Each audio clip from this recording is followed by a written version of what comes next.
this meeting to order of the School Board Awards and Presentation in the Joe N. Idlet Teacher Education Center. Dr. Moore, we have a lot of great presentations. The floor is yours. Thank you, Madam Chair. And as you can see, the room is full, so this is exciting. So I will turn it over to our Public Information Officer, who is in mid-conversation, but look at that, she turns around, and there she is, to begin our presentations.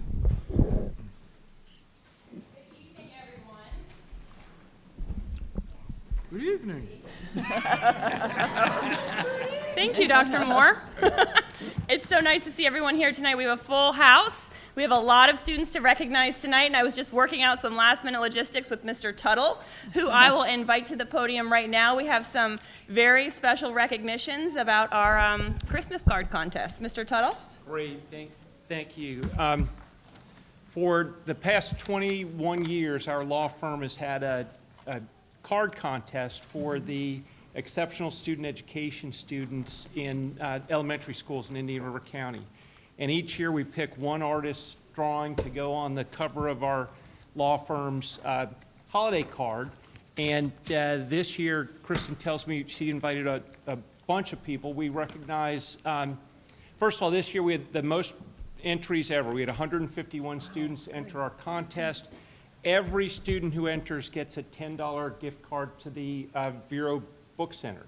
And some of the teachers, I see a couple of familiar faces here tonight, some of the teachers turn it into a class trip to go get the books. The Book Center always makes sure that they have books that they can get for that price. So we had 151 entries this year. We recognize that the classes that have the most participation. So let me mention the classes. Kristen said she wanted people to come up for a photograph. We recognize some of the teachers, and the 5 classes with the best participation were Mr. Sangren's class from Citrus Elementary, Ms. Eisenman's class from Vero Beach Elementary, Ms. Erickson's class from Osceola Magnet School, Ms. Schneider's class from Beachland Elementary, and Ms. Seaworth's class from Pelican Island Elementary. The third place winner was Jacoria Green from Beachland Elementary.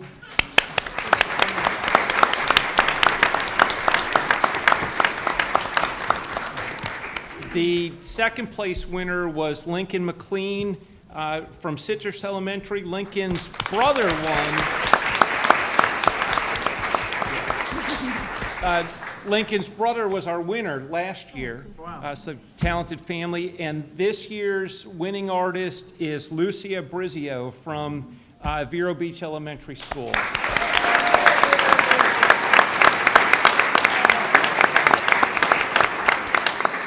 Okay, if we could have our first, second, and third place winners, please come to the front.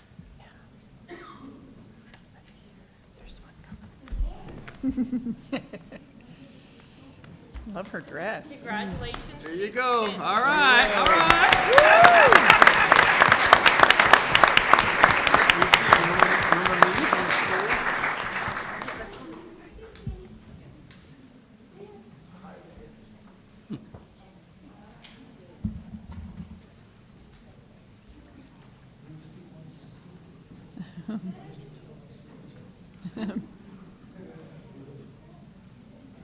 We need to stand up. Usually we just stand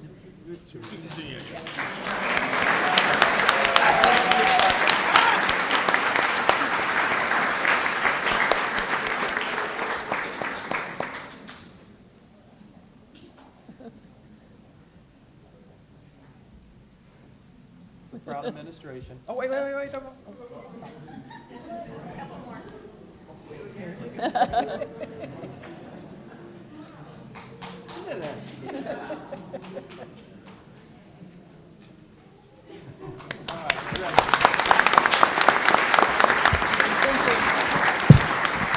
Now, if we could have the classroom teachers and the students who are here from the classrooms with the most participation, if you would please come to the front. And we're just going to stay on standing.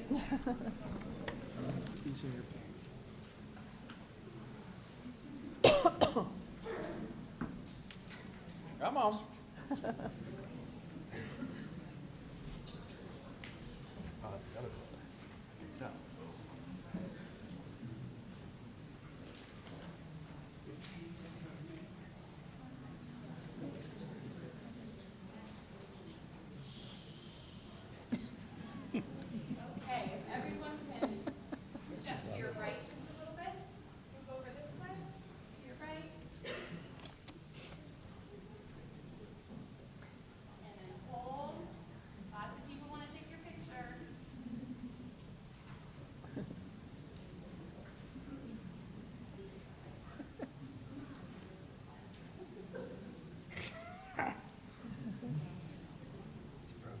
These kids have stood still. Where do we look? Where do we look? Congratulations to all these students.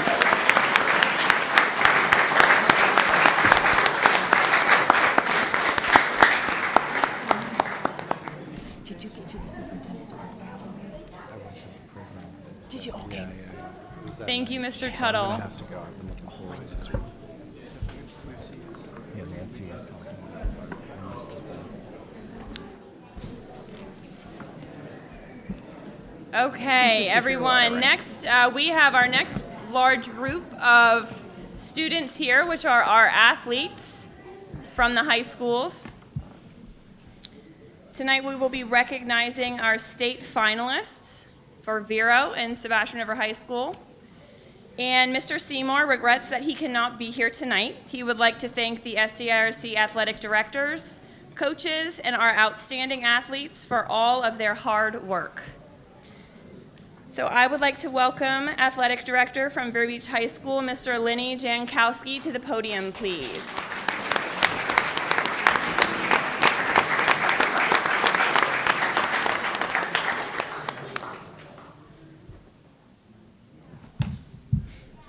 Well, thank you. Thank you for having us. Thank you, Dr. Moore and the school board members for having us here tonight and recognizing and getting an opportunity to celebrate our wonderful student athletes. We are going to recognize to start with and celebrate, talk about our boys golf team. This season, unfortunately, tonight was their athletic banquet. You know, they had another great season, finished in the top 10 this year, and we've got some great slides here. Thanks, Ms. Maddox, for putting this together. But you know, here on the team, first of all, our wonderful coach, Coach Bellinaghi. He does a great job. He's you know, probably recognized in the community. I'm sure a lot of you know him. He does a great job, not just with Vero Beach High School golf, but golf, youth golf in the community. So we're very privileged and proud of him as our coach. But the members there we have, we've got James Hassel, Peter Natoli, Jackson Hiller. We've got Blake Reed and Parker Hennessy. And the golf team this year finished in the top 10. Like I said, they finished 8th overall. And James Hassel finished 7th. He had a top 10 individual performance, finished 7th in the state. And may forget or not recognize that his sophomore year in 2020, James was also the individual state champion. So very, very talented group. Like I said, they had a great season and finished in the top 10 in the state this year, and we're very proud of that group. So congratulations to our boys golf team.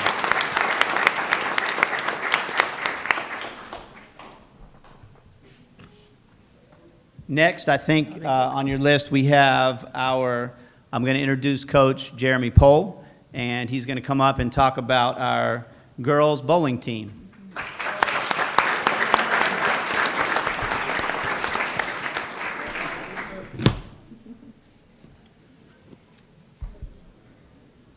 My name is Jeremy Pohl. I'm a teacher at Vero Beach High School. I'm also the boys and girls bowling coach. This year, we have 2 benchmarks, 2 bests that we've ever done as far as girls bowling. Our girls bowling team went 11-1 for the season. The only time we lost was the first match because we didn't have enough players to field a team. So to me, that's an undefeated season. There you go.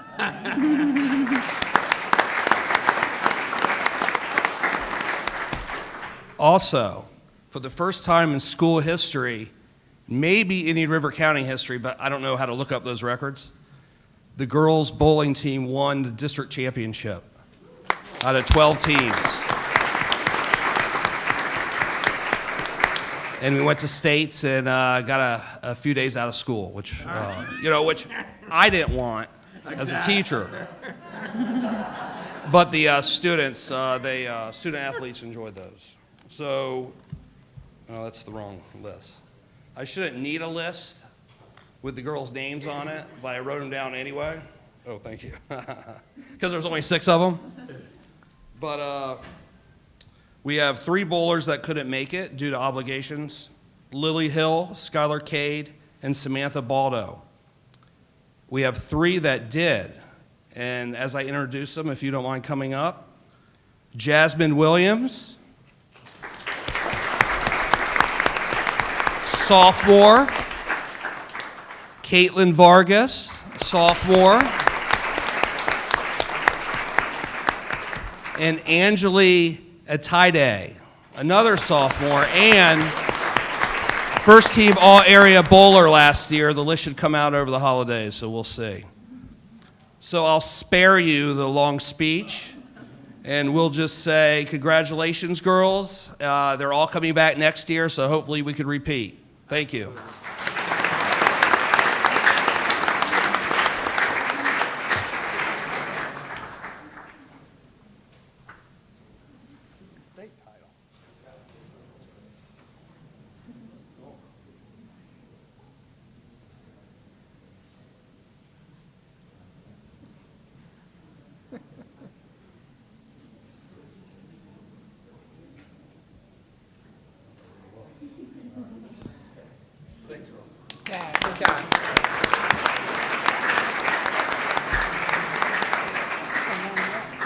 Coach Pohl probably didn't, you may not know this, but he's actually revamped our bowling team had gone away just for lack of participation and lack of interest, and Coach Pohl has recruited our hallways and done a great job of both, not just with the girls team, but the boys team as well. And in the last 4 to 5 years, we've got, obviously a bowling team that's thriving and on the up and up. So thank you, Coach Pohl, and for all you do, and thank you to the wonderful girls that had a great season. All right, next we have our swim coach, Coach Holly McLean.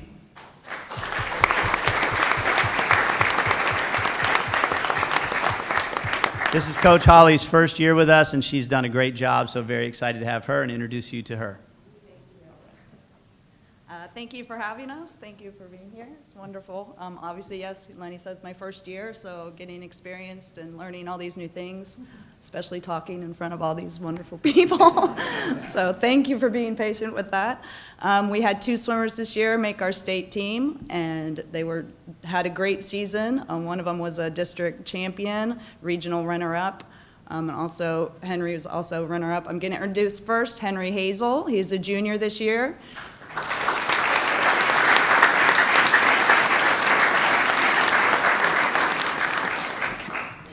It's his first year making an individual event at the state meet. He had been on relays in the previous years, but this year he finally cracked it in the 100 backstroke and was 21st overall, so we are very proud of him. He did great.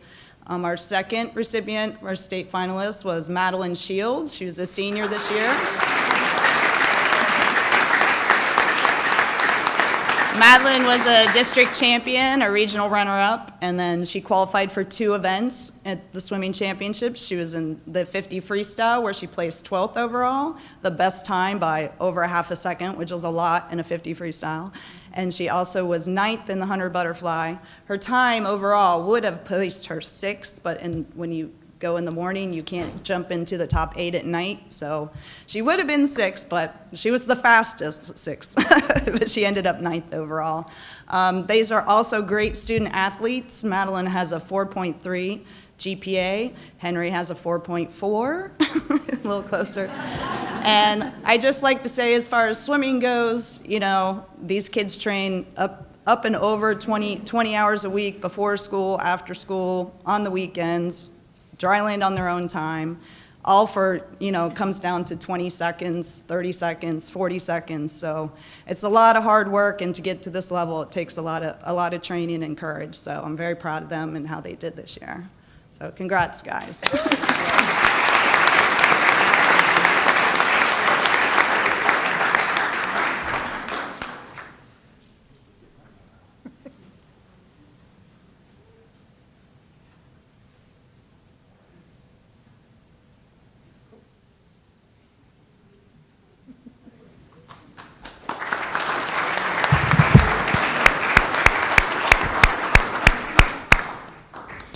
All right, next for Vero Beach High School, we have our boys and girls cross-country teams, both advanced to the cross-country state meet this year, and we have Coach Amy Estes here, and she's going to tell you a little bit about both teams. So come on up, Coach. Thank you.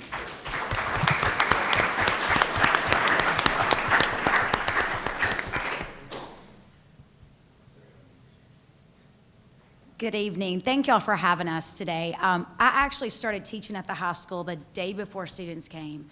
And then within a week, I was asked to coach cross country. So not only was I doing 2 preps, chemistry and biology, I was also coaching. And I could not ask for a more wonderful group of kids and parents. These kids, we've bonded so much. We spent a lot of time together. Our girls this year, our varsity team was made up of a lot of freshmen, which is unusual, but is awesome for me because I have them the next couple of years. But we made it to state this year for the first time, 12 years? 15 years, 12 or 15 years for the girls to make it to state. And this year, our girls placed 7th in region, which qualified us for state. And our girls, I'm gonna go ahead and start with who we were led with freshman-wise. We have Lakin Hoffman. Come on up, Lakin. Lakin is a freshman.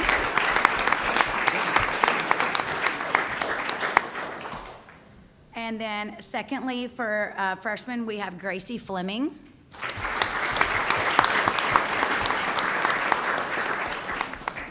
Our third freshman, I actually coached at Imagine, fall of 21. And this girl is determined, and she doesn't always give her best, but at state, she kicked butt. So Jordan Starr.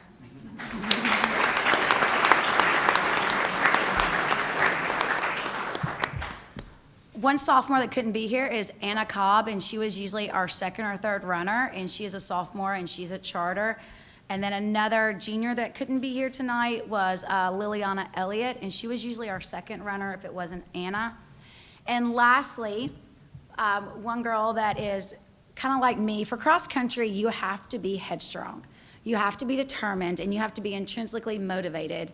I tell the kids, push the pain. I ran cross country in college, so I do know where they want to go. But this girl signed with University of Miami, and she was our top runner the entire season. She kind of got put out because 2 weeks of that chest congestion. But our sole senior on the girls' team, Ava Basura.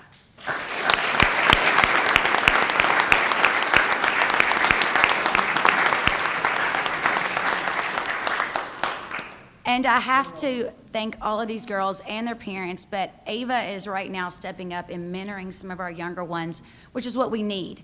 So thank you, Ava, for that. Let's give them a round of applause.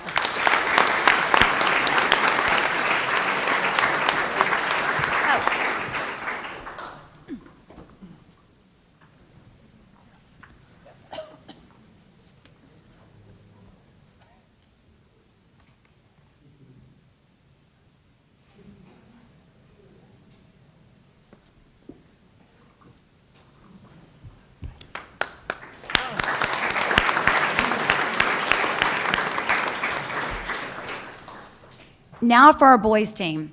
Our boys team, man, those boys. What can I say about those boys? The boys always rode with me in the van. So I got to know them even better than sometimes the girls because of the conversations we had and the music and being the mom on the team. But tonight we had one senior on, no, he's a junior on varsity. He is not here. Marcos Villarreal, did I say? Marcus. We had a Marcos and a Marcus. Marcos Villarreal, he is not here. Our other varsity boys, I'm trying to start with the youngest ones, but I'm not going to do Keenan first. Luke Crumbacker is not here. He is a junior, and he couldn't make it tonight. But then we have a newcomer to varsity this year is Samir Mehta. Come on up, Samir.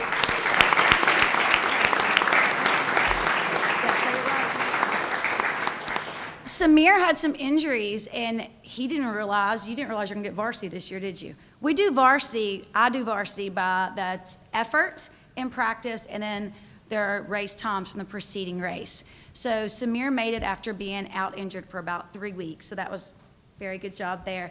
Next is a newcomer this year, Evan Dunham. Come on up, Evan.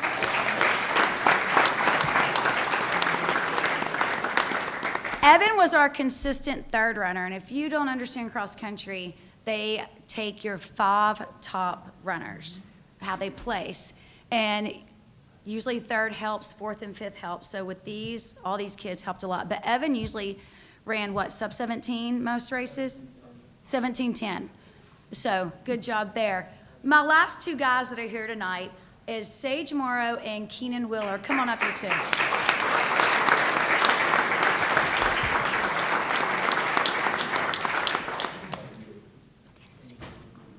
I'm gonna go ahead and then, come on up, Phineas. Phineas Fire, come on, Fire. I didn't see him in the back. Phineas was our 4th or 5th runner, and like I was saying, those positions count so much. In fact, one race, we had to go to our 6th runner because we were at a tie. So those, even though they may not place the top 5, they do help eventually if we're at a tie position. Now, our 2 boys, Keenan and Sage, they competed the entire season. One would be first one race, the other would be first the next race. Keenan, in fact, at pre-state in Tallahassee, which is a very tough course, had a 1601, which was a school record for us. So that was an amazing job.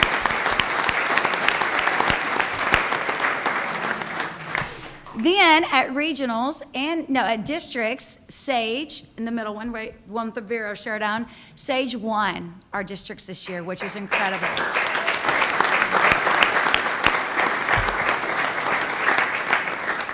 And our boys finished 4th in region to take us to state this year, so good job, boys. Are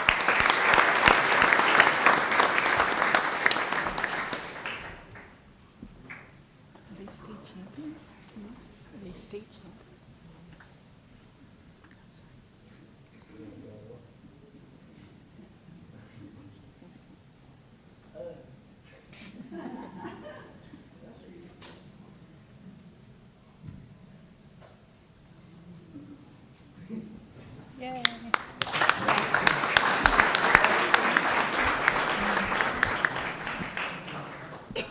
All right, and last but not least, for Vero Beach High School, we have our unified sports teams, and this is the bowling state champs, and this is Coach Stephen Bird. Come on up, Stephen. Hey, Stephen.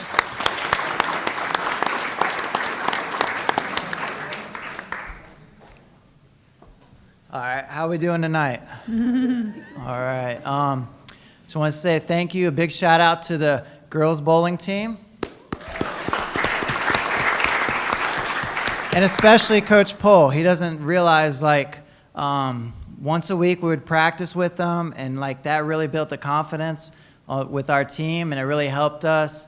Not only like just in practice, he would show us pointers, but like we'd also compete against them, and we never beat them, but we got better, and we went to states. It was, I'm not gonna say a breeze, but it was much easier thanks to his help, and his team helped both boys and girls teams. So thank you, Coach Pohl.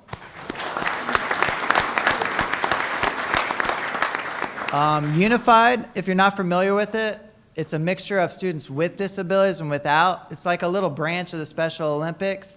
So to qualify as an athlete, you have to have some intellectual disability, and then partners are considered just students without disability, and they compete with each other on the same teams, and we play against teams all around the state. This year we were in Boardwalk. We're actually the day behind the girls were there for states.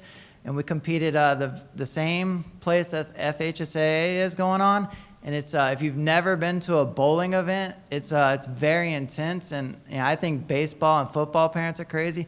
Bowling got them beat by a long shot. It's not even close. Some of those parents, no offense to these bowling parents in here, but they're very spiritual. I'll give them that.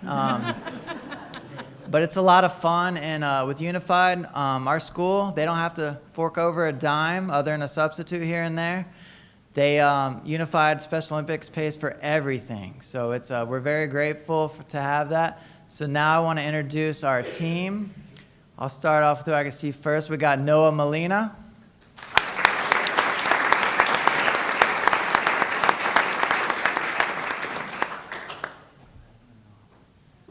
Jace Bart Miley.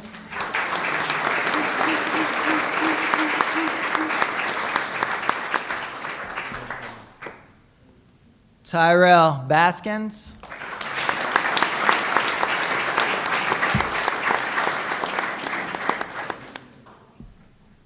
His older brother, Marquise Baskins.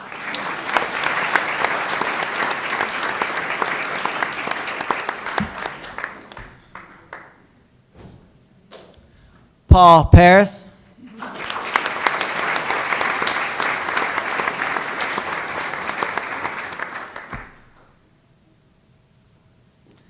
and Ellis Fernandez.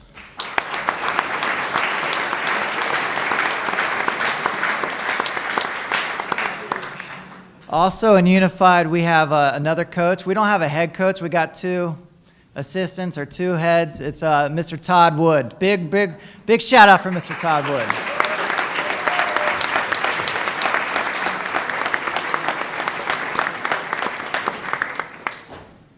And he's a little late because he was. We have a big basketball game tomorrow. We're playing the defending state champion Hamilton Counties. So he was actually at the doctor helping kids get physicals. He wasn't doing it, but he was helping. So if you're available to come out to the WIT gym tomorrow at Vero Beach High School at 11 o'clock, make sure you check in the front office and get your pass. But we will be playing Hamilton County, and I think we've got a pretty good shot to win tomorrow. And I know Mr. Wood has some words. So I also want to thank our administration and Coach Jay for anything we've ever asked from bowling to track to flag football to basketball. They've never hesitated to say, yes, you got it, whatever you need, we're here for you. They provide AJ, the trainer. They provide facilities. Whatever we've ever asked for, they've been open arms. So thank you, Coach Jay and administration. And I do have one final thing, and of course, Dr. Jones for being one of the founding members of bringing Unified to the state of Florida. So thank you, Dr. Jones. And all our school board members, thank you all.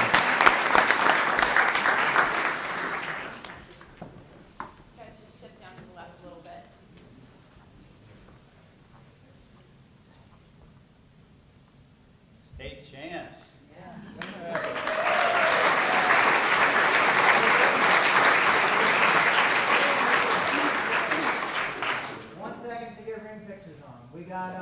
We fundraised and we provided rings for all our students.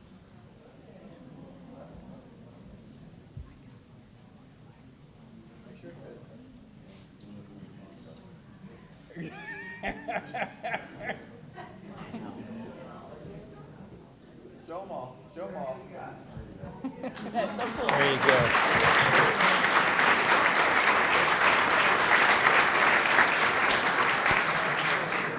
Thank you. Thank you. Out the end, down the middle. Where are we? Congratulations to all of our Vero Beach High School athletes. Congratulations. Thank you. Congratulations. Next up, please welcome to the podium Sebastian River High School's Athletic Director, Terry Amy. I saw her over there. Good evening. Thank you, everybody, for having us here, and congratulations to all the athletes that are out here. I know how much time and effort is put into everything that they do day in and day out, especially with the coaches, everybody that supports them, the parents. And I'd just like to thank everybody for coming out and supporting all these kids and all that they do all the time. Thank you to the board for having us here and Dr. Moore. And our first team that I'm going to call up was pretty accomplished this year. We have one senior that's leaving that I know our coach, Coach Barlow, is going to miss because he's a very accomplished swimmer for us. And Scott Barlow is coming up with our state swimming team.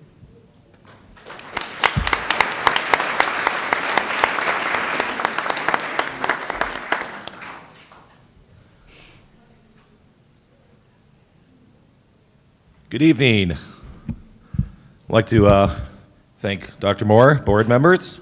Thank you very much for having this event. It's great for these athletes to get recognition. They don't always get a lot of recognition, so when it comes, it means a lot to them and to the coaching staff. I'd also like to thank Terry Amy, our new athletic director. She's done an absolutely incredible job this year. I know she's been affiliated with the school for years, but it's a big role to step into. And she gave the swim team a lot of support this year, and I wanted to thank her personally. So thank you, Amy. As far as our season, one of the best seasons we've had, both girls and boys. We ended up, overall, our girls team was, I think, placed 29th overall. There's about 60 to 70 teams that compete at the state high school swimming championships. Our girls team, we had 5 Lady Sharks that participated.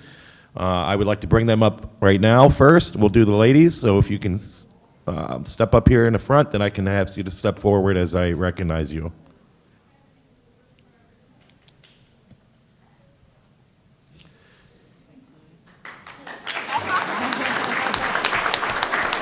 We were waiting for your names. So we had, basically, this is the most girls we've had qualify for state in quite a few years. We've always had strong teams. We've kind of circled back and forth between guys and girls. But this year, we were lucky enough to take 10 athletes total. So our girls, we had relay teams that basically went this year. Our girls 200 medley relay consisted of Zoe Keppel. If you want to step forward, Zoe. And Lexi Solomon, Mary Toomey, Paige McLean, and Mia Harrell was our alternate. As I stated, the girls 200 medley relay finished 13th overall. The girls 400 freestyle relay finished 18th overall.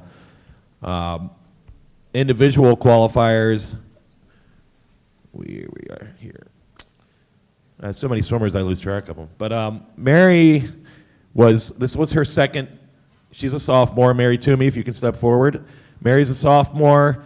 She made it to state championships last year, so this is her second year back. And she finished 17th overall in the 100 breaststroke, and she finished 18th overall in the 500 freestyle. Wow. Our other individual qualifier was Zoe Keppel. And Zoe, she's a junior this year, and this was her first time she qualified for the state championships. And she actually ended up 20th in the 100 backstroke this year, so great accomplishment.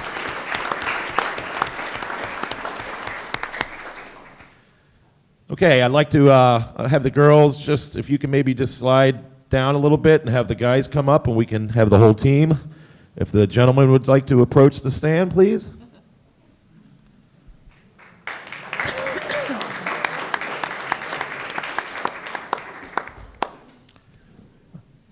We had a phenomenal year.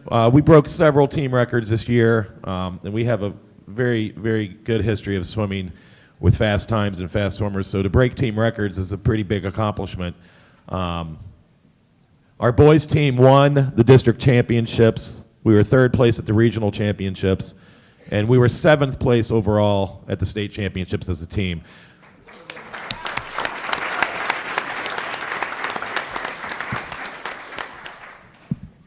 So swimming is kind of a unique sport in the essence of it's an individual sport, but it is a team sport. So we do, all those points add up. When we only took 5 guys to the state championships. Most schools are taking anywhere from 10 to 15 swimmers, and we took 5 and still ended up 7th. So I think that speaks volumes on what they've accomplished. We'll start off with the relay. The relays, we had Jace Dompster, if you could step forward.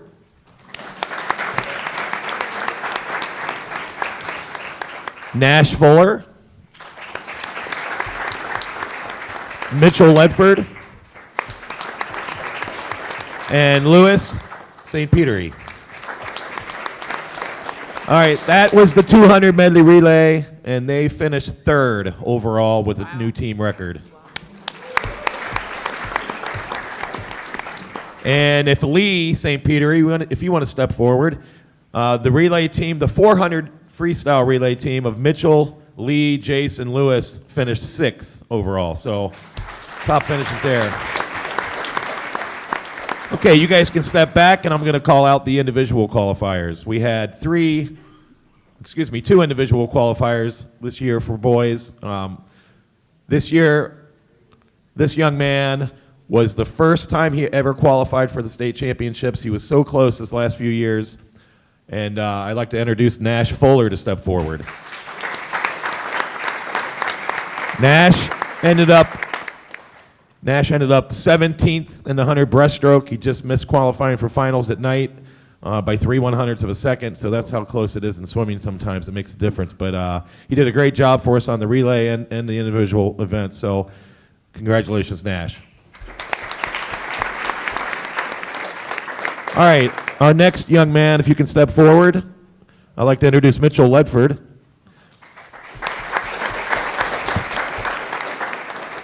And this was Mitchell's 4th trip to the state championships. He's qualified every year. Not only has he qualified every year, but he's been a finalist every year. I believe his first year was 3rd or 4th, and then he was like 3rd or 2nd his sophomore year. Last year he won the state championships in the 100 butterfly. But this year he had to one-up himself. He was a double state champion in both of his individual events.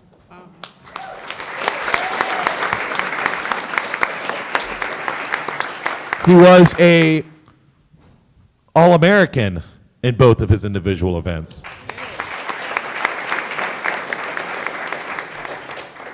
He also led off our 400 freestyle relay, and his time that he swam, because leadoff, when you lead off a relay, it counts.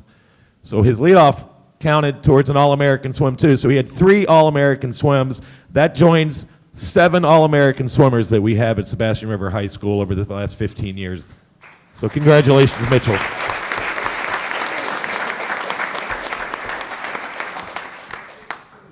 Okay, Mitchell, if you could step back. I just want to wind this up by saying a few words. This was a very, very special year for me.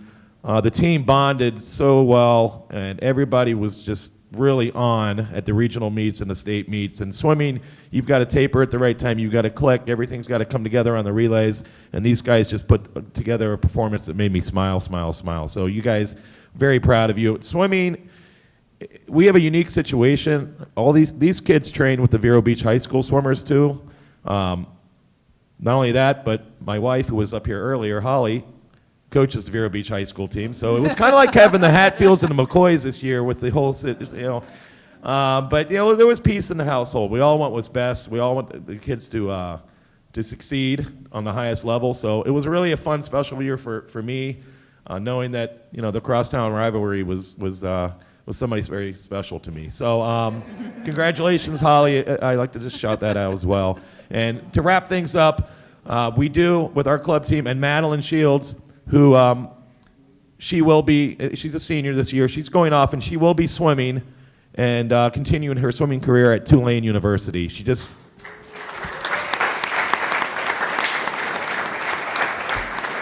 and Mitchell will be continuing his swimming career as well.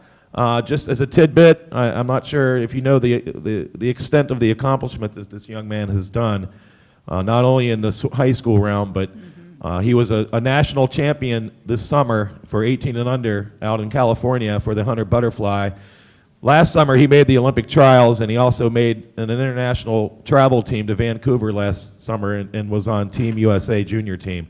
So I mean, the accomplishments go on, and he's going to continue his swimming career at North Carolina State University. And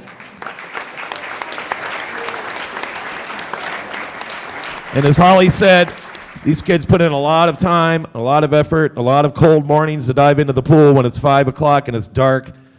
And not only that, but all of these kids standing up here have close to 4.0 or higher GPAs. So not only do they excel in the pool, but they excel in the classroom, which is what we're all about. So Yay. congratulations, guys. Wait. Come here, girls.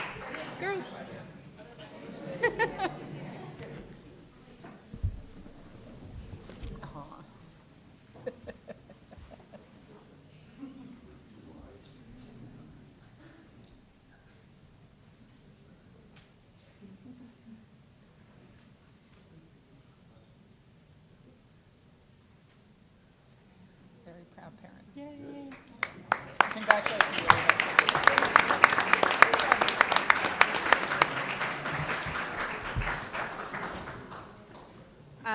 I know we're running a little bit late because there's a lot of athletes that we're recognizing. Our next coach is our cross-country coach. She coaches the boys and girls, and it's Miss Marianne Day.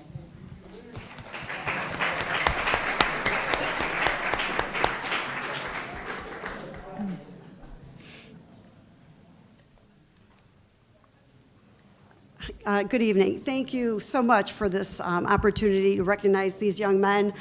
And one of them is late for a 4-H thing, so I do have to make it fast, I think. I've been coaching at Sebastian River High School for 4 years. It's been such a great honor to work with these young student athletes. And I just have to say this real quick, because when I came in 4 years ago, we averaged there's a 5K that we run, so we averaged about a 21:30 5K. And now these boys are averaging like a 17:20 5K. And that came through their dedication and hard work. It's unbelievable. We have a problem with lightning up in Sebastian, and our little alarm goes off all the time. So, they started saying, we got canceled for a lot of practices. We started coming at 5 o'clock in the morning to practice. So that is, their hard work and dedication has really helped. So this year, out of all of our competition, all of our invitationals, we brought home 4 championship trophies and 2 runners-up. So I was very proud of them for that. We're also the Treasure Lake Conference champions for the 2nd year in a row. Last year, we made it to states for the very first time since 2004, and it was just so exciting. And this year, we made it back, and we came in 13th out of the state. Caleb Wilkinson came in 22nd in the state. And I also have to say something about Caleb because he broke our school record 3 times this year. And that record had held, I can't remember what year, I think it was 2004 as well, but it was for a very long time. Our drive up to Tallahassee was a little bit crazy, and after Mr. Toad's Wild Ride, they also proved to be able to not only tolerate the unknown, but no food, no sleep, no water, and still go out there and give us a good race. So I'd like to call up our champion, or our team, and that is junior Caleb Wilkinson. Come on up.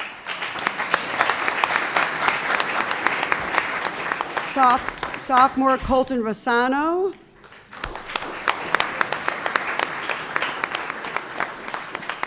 Junior Noah McMahon. Senior and our captain for the past 2 years, Colin McAdams, who's been really important to this team. Senior Alex Perez. Junior Ethan Payment.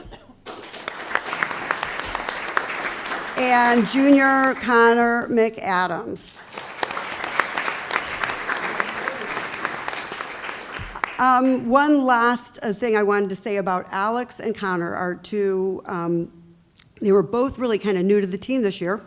Because of COVID, they had some issues with their grades last year. I hope you guys don't mind me saying this, but I'm so incredibly proud of this.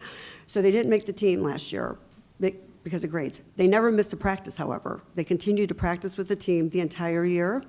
And this year, not only did they make the team, but they ended up going to states and getting this whole team to states. So I'm very proud of all of you, but that was amazing how you did that.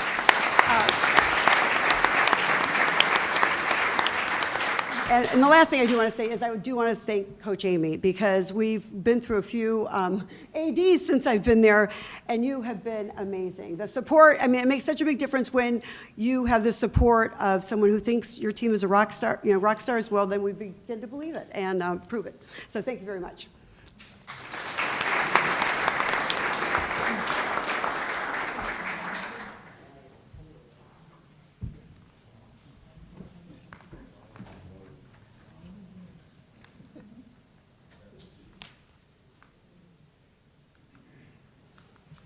Good job, guys.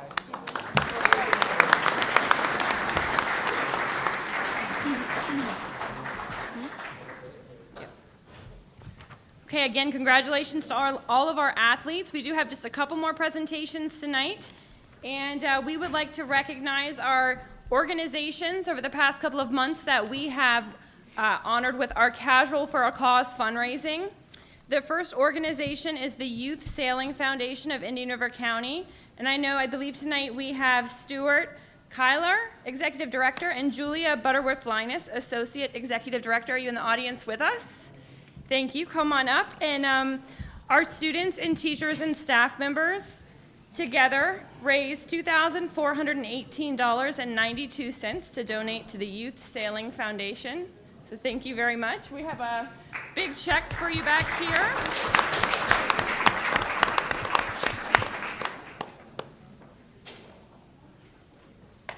That is a keepsake for you, and we will take a photo. Careful behind you.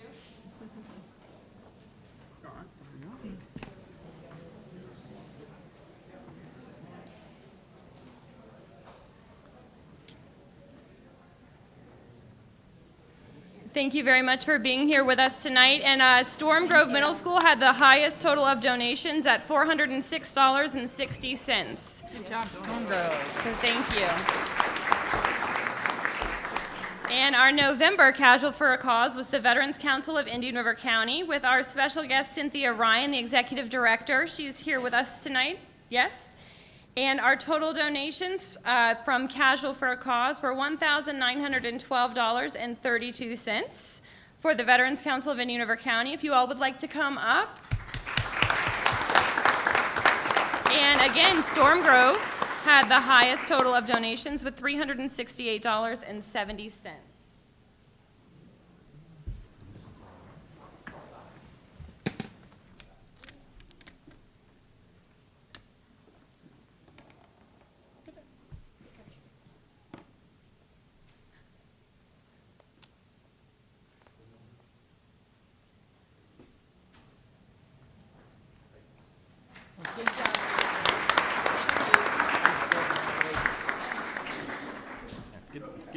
Get the real check. That's right.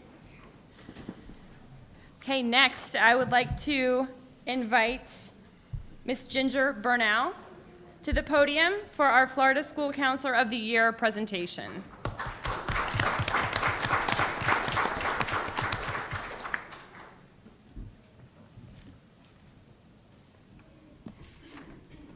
Good evening, everyone. Good evening, Madam Chair, the board, and Dr. Moore. I just want to say a few words before I invite Ms. Lavreck to come up. This award is an incredible honor. It's designated to the professional school counselors in recognition of outstanding contributions in promoting the role of the school counselor in the state of Florida. So what this means is, how does one become the Florida School Counselor of the Year? School counselors from all around the state, you must be selected to be nominated first in order to be eligible for this process. You must have been in the job and currently working the job full-time for at least 3 years. You have to have multiple letters of recommendation.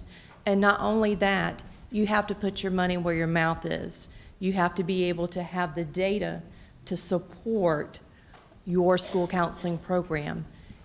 You will submit your data and your written responses to the State Review Committee, and along with all of the other applicants for a review before the committee makes the recommendation based off of a point system. So it's a pretty lengthy process. Miss Dr. Rebecca Schumacher could not be with us tonight, but when I reached out to her, this is what she said about Miss Lavreck. In all aspects of school counseling, from the support of student success and academic achievement to development of the life skills and advising for career pathways, her work has showcased what a difference maker she is for the students at Indian River Academy. It was evident from her work and results that she is committed to her students and that she works tirelessly each and every day to ensure students are successful and prepared for the next chapter of their lives. The Florida School Counselors Association was so pleased to name Ms. Danya Lavreck as the Florida School Counselor of the Year.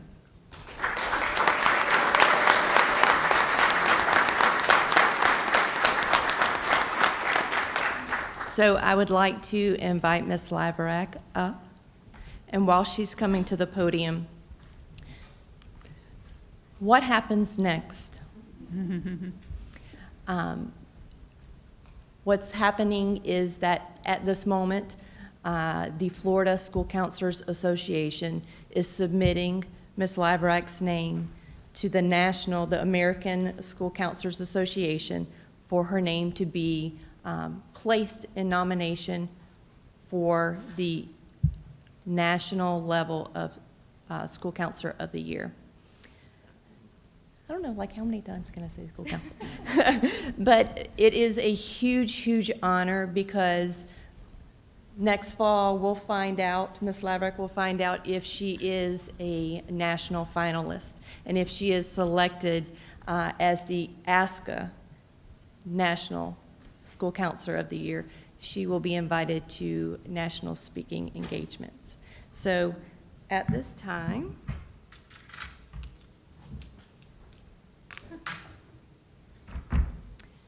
I'd like to present in recognition to you as our state representative, Ms. Danya Laverack, the Florida School Counselor of the Year.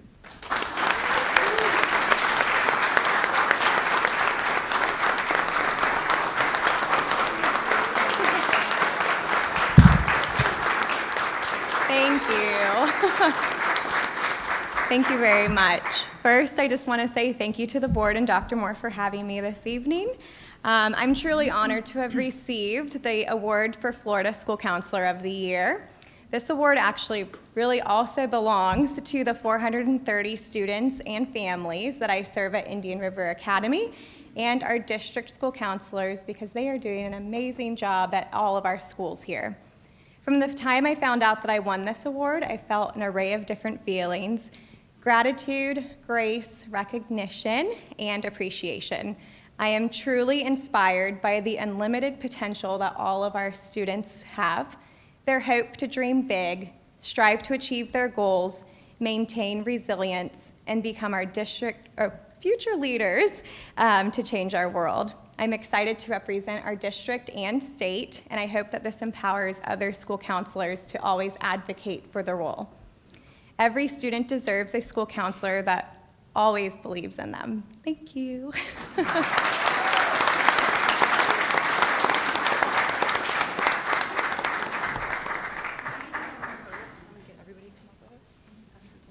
if you are here for Ms. Laverick, I invite you to join us up.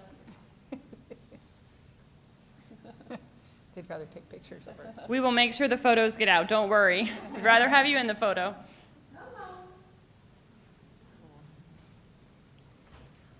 All of a sudden they flock up. Look at that.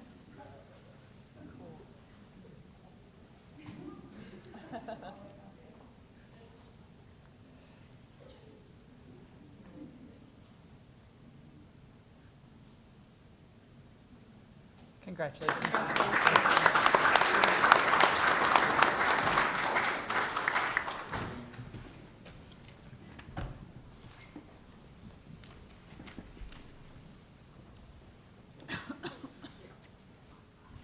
Dr. Moore, I'll turn the very last part over to you for our video on district initiatives.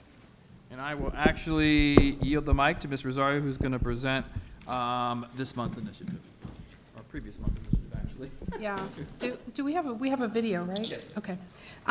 Yes, so this item, I just wanted to recognize that according to Florida Statute 1003.42 on required instruction, the second week in November is supposed to be dedicated for Holocaust Awareness Instruction Week in the state of Florida. And Holocaust Education Week in Florida, really it coincides with the anniversary and is a major turning point in the persecution of European Jews by the Nazi regime.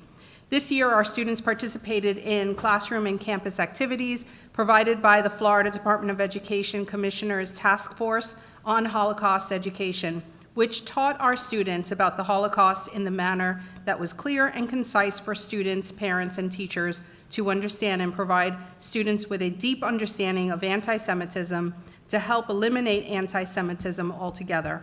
As a district, we will continue to recognize this week each year and ensure that our students are fully educated on this historical time period.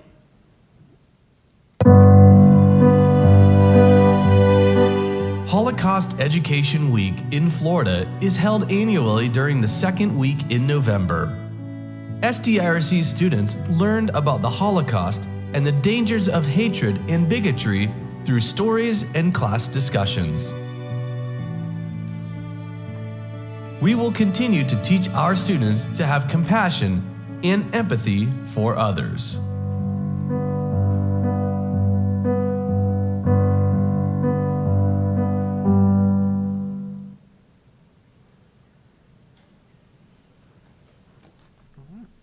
And Madam Chair, that concludes our presentations. I know it was a little longer than the typical 30 minutes, but there's just so much talent here in the School District of Indian River County, we just had to celebrate. Thank you very much. A very special thank you to our parents, our students, our coaches who came out. I'm going to adjourn this meeting, and we will begin the business meeting in 5 minutes at 6:31. Thank you.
I'd like to call this meeting to order. Today's date is Monday, December 12th. The time is 6:33. We are in the Joe N. Idolet Teacher Education Center. And would you please stand at this time with the pledge and colors? Vero Beach High School Air Force Junior ROTC.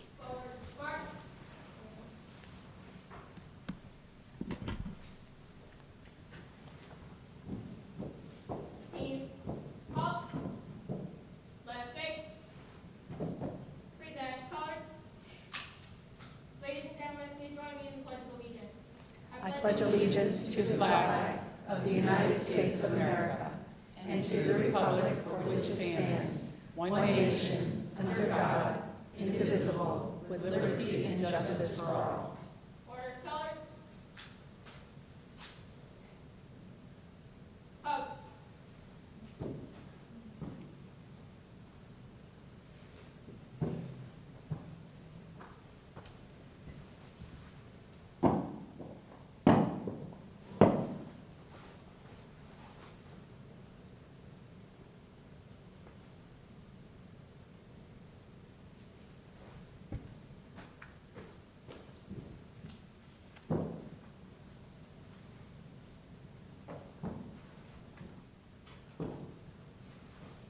Right face. Forward march.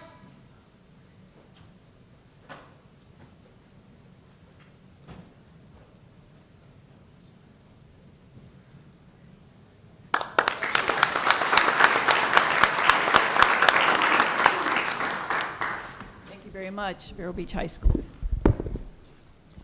All right, we are now on the adoptions of the orders of the day. Madam, Oh, I'm sorry. I did have a number of items based on today's workshop. Go ahead. If we could please remove item 10B, which is the South Sebastian River High School fencing project. Item 10G, which is the land leasing agreement for Singular Wireless. And I would request to move the superintendent's presentation, which is item 14, to immediately follow the adoption of the orders of the day. All right, thank you, Dr. Moore. 10B, 10G, and moving yours to right after adoption. Okay, are there any items board members wish to Yes. move from consent to action? Oh, Okay, call on anybody, okay. Ms. Berenborg? no, I just wanted to add a discussion item. We'll wait here first. Anyone from consent to action? I wanted to, before adding something, Madam Chair, before adding something to discussion, I just wanted to see if Dr. Moore would address those items in his presentation, because then I wouldn't have to add it to discussion, if that would be okay.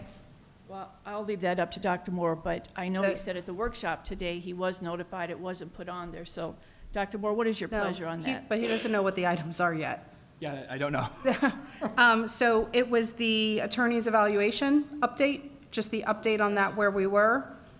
So I can add that to a discussion, or you can include it as a presentation. I'm okay with either way, just to give us an update.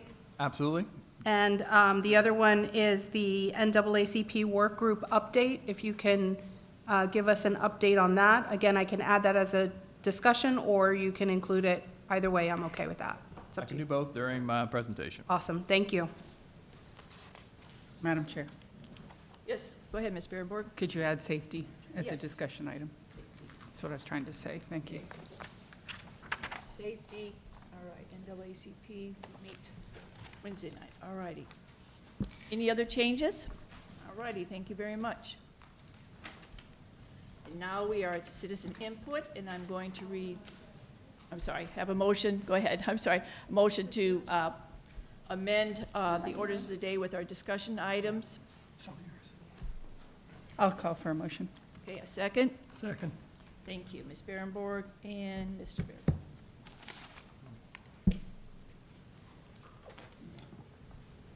All right, I'm going to read the information on citizen input.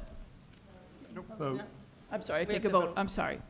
All those in favor say aye. Aye. Aye. Aye. Any opposed? Thank you. All right, go ahead with your presentation. All right, so thank you for allowing me to move this item up. I want to begin the presentation by acknowledging a number of principals who just had their item, or will have their item passed on consent. It is the findings of the annual audit. Once a year, an outside individual comes in to audit school sites. These are the internal funds from extracurricular activities, sports, things of that nature. We had a absolutely outstanding audit. We want to acknowledge 2 schools that had absolutely perfect audits, one of which is Indian River Academy. Ms. Good. And also happens to be our principal of the year, by the way. A lot of the years at Indian River Academy. And our second school with a perfect audit, Principal Faust from Rosewood Magnet School. And the numbers continue to improve. We also had 7 schools that had, as Mr. Fagan calls, honorable mention, just with 1 finding, which is significant improvement from where we were pre-pandemic. And those are, and I'll read them off, from Citrus Elementary, Principal Jones. From Osceola Magnet, Principal Norris. From Sebastian Elementary, Principal Hart. Treasure Coast Elementary, Mr. Simpson. Vero Beach Elementary, Mr. O'Keefe. Vero Beach Senior High School. High school, don't worry. There's high school, nothing changed. IR Prep, Mr. Principal Brown. And from Treasure Coast Technical College, Principal Shields. Now, if I gave the principals the opportunity to come up here and speak, they would all acknowledge those who are actually keeping the book. So principals, if you have any of your team members that are actually doing this work, can you stand up and acknowledge them? Mr. Simpson, I see your point. Could you stand up and acknowledge your team? Yes, this is Barbara, and she deserves a round of applause. Woo!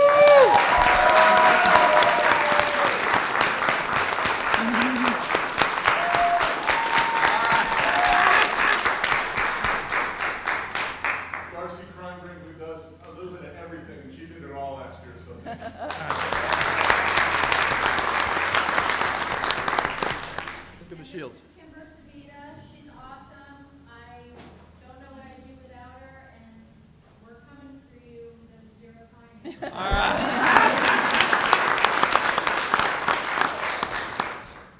And this is our prep, Christy Bradley, is our secretary. She wears many hats, and she's the glue that keeps everything together.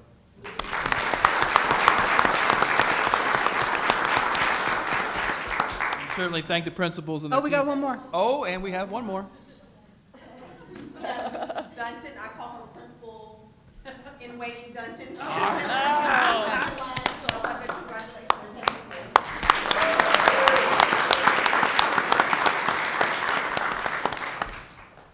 All right, so I'm going to begin my update. This is our quarterly update to the board regarding our strategic plan, our African American Achievement Plan, and some other updates that Ms. Rosario just asked to be added. But I want to begin with a very brief presentation from the superintendent, from our State of the District. So just last week, we had the opportunity to engage in conversation with our community, acknowledging all of the efforts that people come in from the outside and provide support to our district, as well as provide additional information to the community as to where we stand as a school system, what we have accomplished, and where we have to go. And this is a very short video that acknowledges that work and what was an absolutely outstanding day.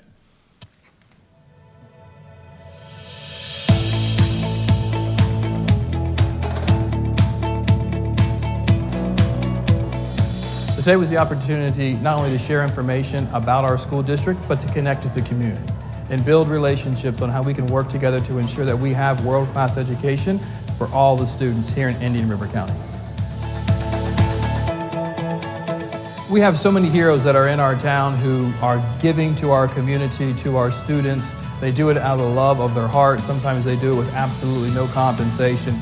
So today was just one opportunity to highlight their impact they're having on students. So to bring them into a beautiful space, really to acknowledge what they're doing in the lives of children is just one small way of saying thank you on what will be a lifetime of impact on the children in which they serve.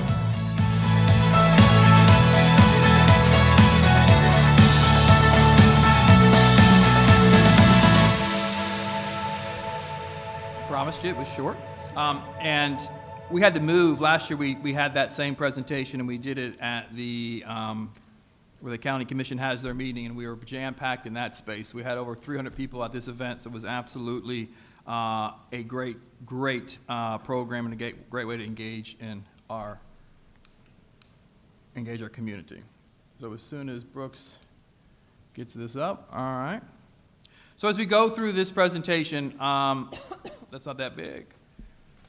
I'm going to give an update. Unlike other updates, I'm going to bring a second update in January that will have some data. We are in the middle of assessment window right now. It just started last week. As you know, we are in the middle of a new system being implemented by our state, which is a progress monitoring system. Our students took a benchmark assessment at the beginning of the school year. They took a mid-year, and they're in the middle of taking a mid-year update right now, and then later in the year, they'll have a third assessment. So this is a baseline year, as the state would call it, giving us the opportunity really to gauge and create this assessment and do some regression studies going into next year to determine how we would have learning gains applied. So it's important to note, we will not have learning gains as part of this year's grade component. We're solely looking at proficiency, graduation rate, which will come out in January. We're going to hold off on that, but we expect to have some very good news to share there. Our acceleration component. So if you look at an elementary, there's 700 points of a school grade. 400 of those points come from learning gains. Those 400 points won't exist. It's only grading them on 300 points. So there's a great deal of work to do with a new assessment. And with a new assessment, what that means is the bar has been raised. And we're going through really defining how high that bar has been raised. So as we have those new standards, we anticipate some corrections. The state is actually looking at a model in which is going to provide the same number of A, B, C, D, and F schools across the state. They're going to provide the same number of schools. Some schools may actually improve, but the bar goes down, therefore lowering their grade, or the bar goes up. So one of the issues that superintendents are advocating for is just to apply those percents at a real rate and not harm schools. If there's an opportunity to justify all or to celebrate the work that a school has done, simply saying we're going to have the exact same percent of schools may not be a true representation across our entire state regarding the true progress of schools. So I thought today would be a good opportunity to talk about the things that improve educational outcomes for students. So as you know, we have an integrated system for building capacity. Some of the investments that we made are around planning time. You've heard me say at the state of the district and continuously, our teachers have more time to plan than most teachers across this state, because you cannot plan lessons to meet the needs of all children without time to do it. We have invested significantly in collaborative planning, which is a model of support in allowing teachers to come together who teach common subjects to work together, breaking down the old tradition of one teacher gets their keys, goes in the classroom, and I'll see you at the end of the year, building relationships and partnerships really to ensure teachers have the connection to other adults and they're building meaningful lessons each and every single day. Our summer school leadership teams, as you know, they come together and we begin the planning process over the summer, not the week in which teachers come back.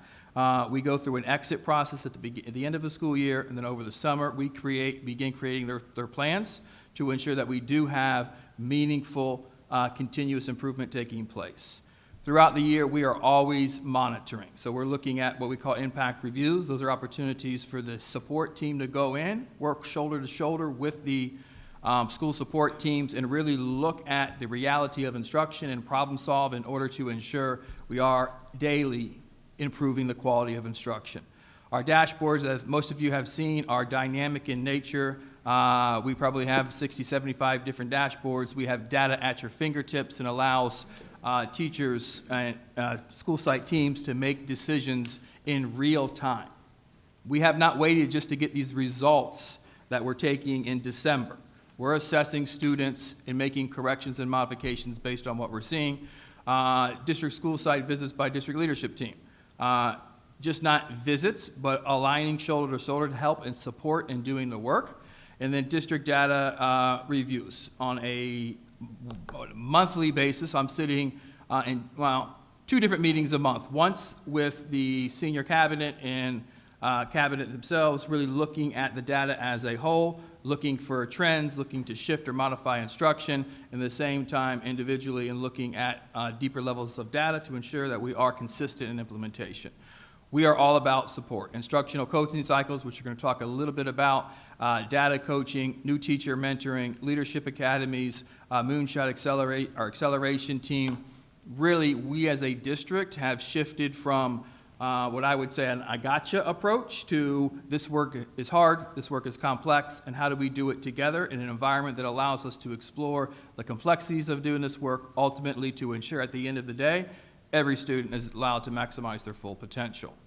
So when you're looking at our district coaching snapshot, to this point of the year, 162 full coaching cycles.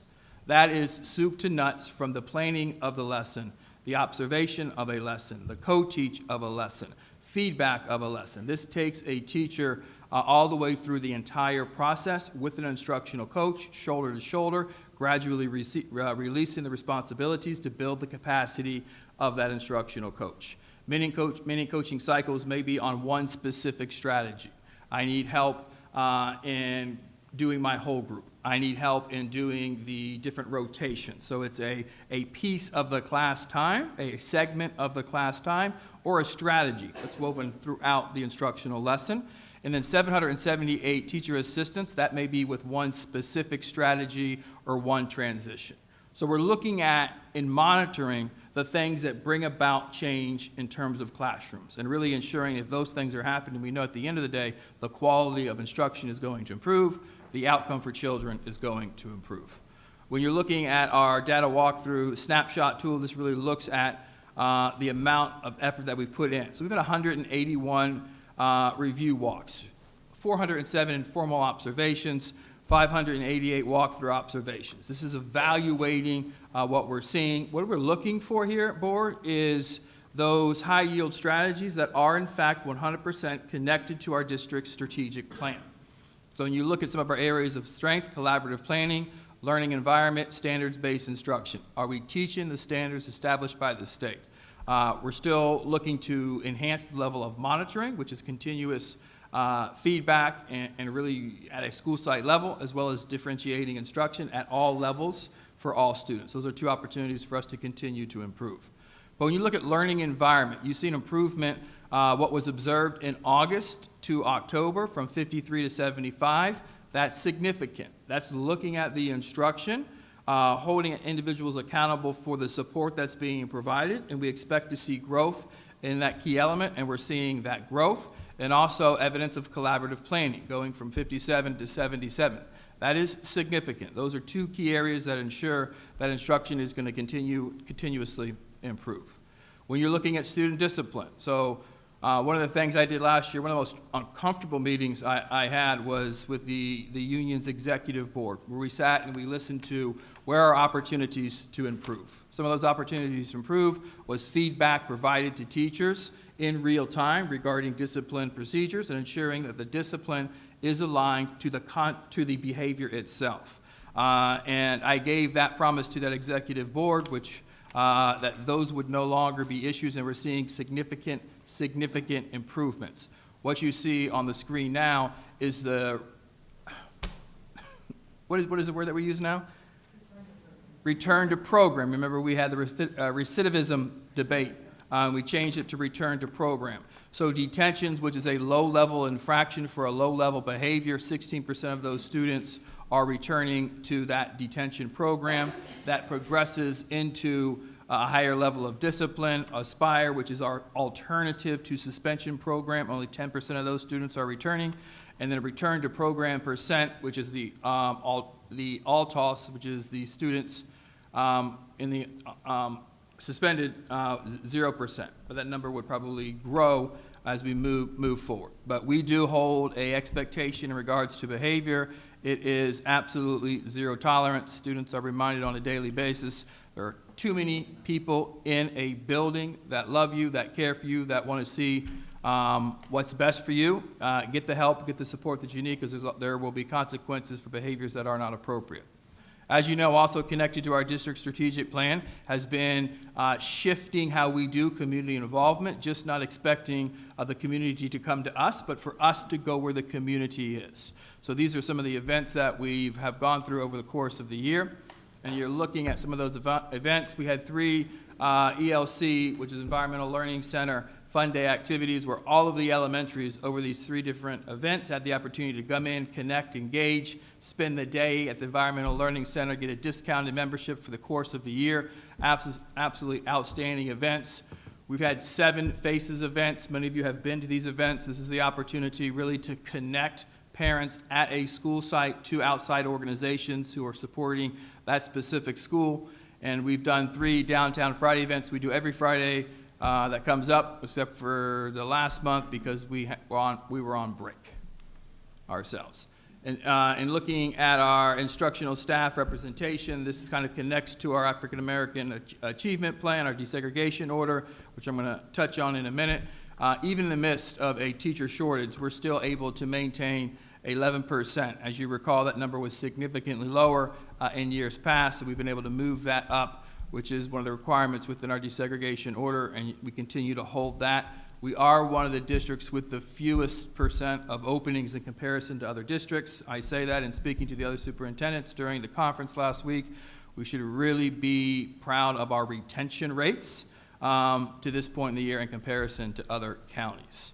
When it comes to fiscal and organizational responsibility snapshot, in addition to the principles that we just celebrated, 100% compliance with the required safety drills. It's just not negotiable. You will conduct those drills, you will be ready, you will be prepared, and you will do them. Compliance on the Florida Safe Schools Assessment Tool, once again, not negotiable, you will do them. And the competitive grants, we set an annual target, I think, of $3 million this year. This board was aggressive, anticipating what could be a recession coming in the forward. We moved to grant writer positions. One of those grant writers is here now under the leadership of Ms. Emerson, $2.5 million to this point in the year. So we're very excited about that work. That work is truly paying off. And some student performance accountability systems. This just looks at each year at our the different elements of our district strategic plan. Also would be my evaluation. Supporting the additional and implementation of the Moonshot Acceleration team at Vero Beach Elementary School. That's a significant investment, and we're really going to leverage that support as a model for all other districts in terms of professional development. So some of the things that are happening at Vero Beach Elementary School, not only will those students have the opportunity to reap those benefits this year as a system, as we're accelerating those high-yield strategies to full implementation we'll all be able to reap the benefits of that. The Attendance Matters campaign, I have reported to the board on a couple occasions. We have improved the students with 90% or above attendance by 10 percentage points in comparison to last school year. That is significant. We've only improved by 2% those who have what we call chronic attendance problems. So those who we need to connect to the most, we need to be a little bit more strategic. So we're seeing a significant increase in overall attendance, but as you dig into the data, there's still a number of students that we want to connect to. As we just highlighted, we did our 2nd annual State of the District, which is a great opportunity to recognize our community partners. Increased time for instructional planning for all teachers, really looking at giving them the time to create those specific lessons. And we've established systems to monitor discipline referrals and ensuring that our teachers, when they unfortunately have to write a referral because just the behavior that's being displayed, they don't have to wait any longer than 48 hours to know what exactly was the discipline that took place. So those are some things that we have in place. I want to jump to Ms. Rosario's items. I think they naturally flow in the opposite order in which you presented them. As you know, we have a federal case, NAACP, that is a federal court case moving towards unitary status. We signed a joint plan in 2018. That plan expired. As the board knows, we have been in mediation for a lengthy amount of time. We are happy to report that we no longer are in need of the mediation. We're moving back to the standard meetings or the regular meetings and really begin to look at each section of the joint plan to determine where compliance has been met. So it has been a significant amount of work. It is a priority for us as a system. As you know, this board adopted a student achievement policy to help support when eventually the unitary status is accomplished. So we're proud of that work. We're proud of the commitment Doc Jones has represented this board in an absolutely outstanding way. So the fact that we're moving back to open meetings is an absolute sign of progress. So we're excited about that. And then the attorney update, I know I promised the board that I would have that back in December. And some board members said, well, don't rush yourself, get it right. And I may have bitten off more than I chew. We've had the opportunity, the chief of staff, myself, and Molly to review the structure that board discussed. Some tweaks and modifications will be coming back to you probably tomorrow. For just one more meeting with Molly, that will come back to you. We will discuss it during our board briefings and then have the opportunity in our January workshop for public discussion if you guys choose so you have that process established and ready to go.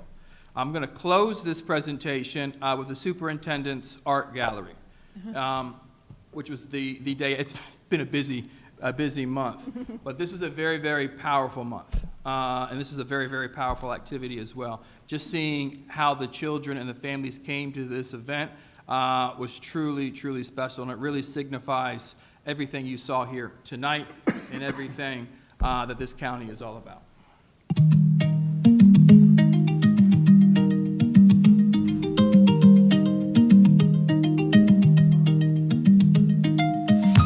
Today we are here at the Superintendent's Art Show.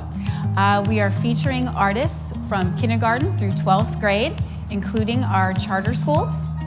We have two-dimensional artwork, we have three-dimensional artwork, photography, digital art, painting, ceramics, you name it is represented here. In partnership with the Museum of Art, we have the opportunity to put all of our students' artwork on display in a beautiful place to observe such beautiful artwork. I believe that art is very important to a child's education because it allows the child to be able to be creative and allow them to be themselves, and they can express themselves in ways that they couldn't maybe in a math class or a reading class. I think when they have the opportunity to come in here in a museum that is absolutely beautiful, it just makes them feel so proud. Their art is in display in a real museum, so it's really, really cool to see some of the artwork that our students did. Personally, I think it's a little bit better than some of the artworks on display. That's just me.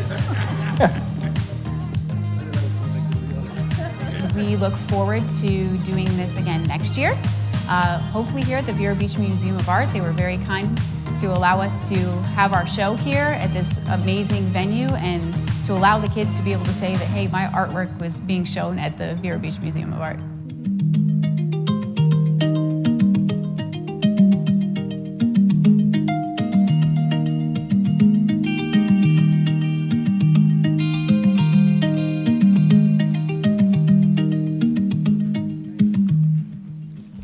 Great job.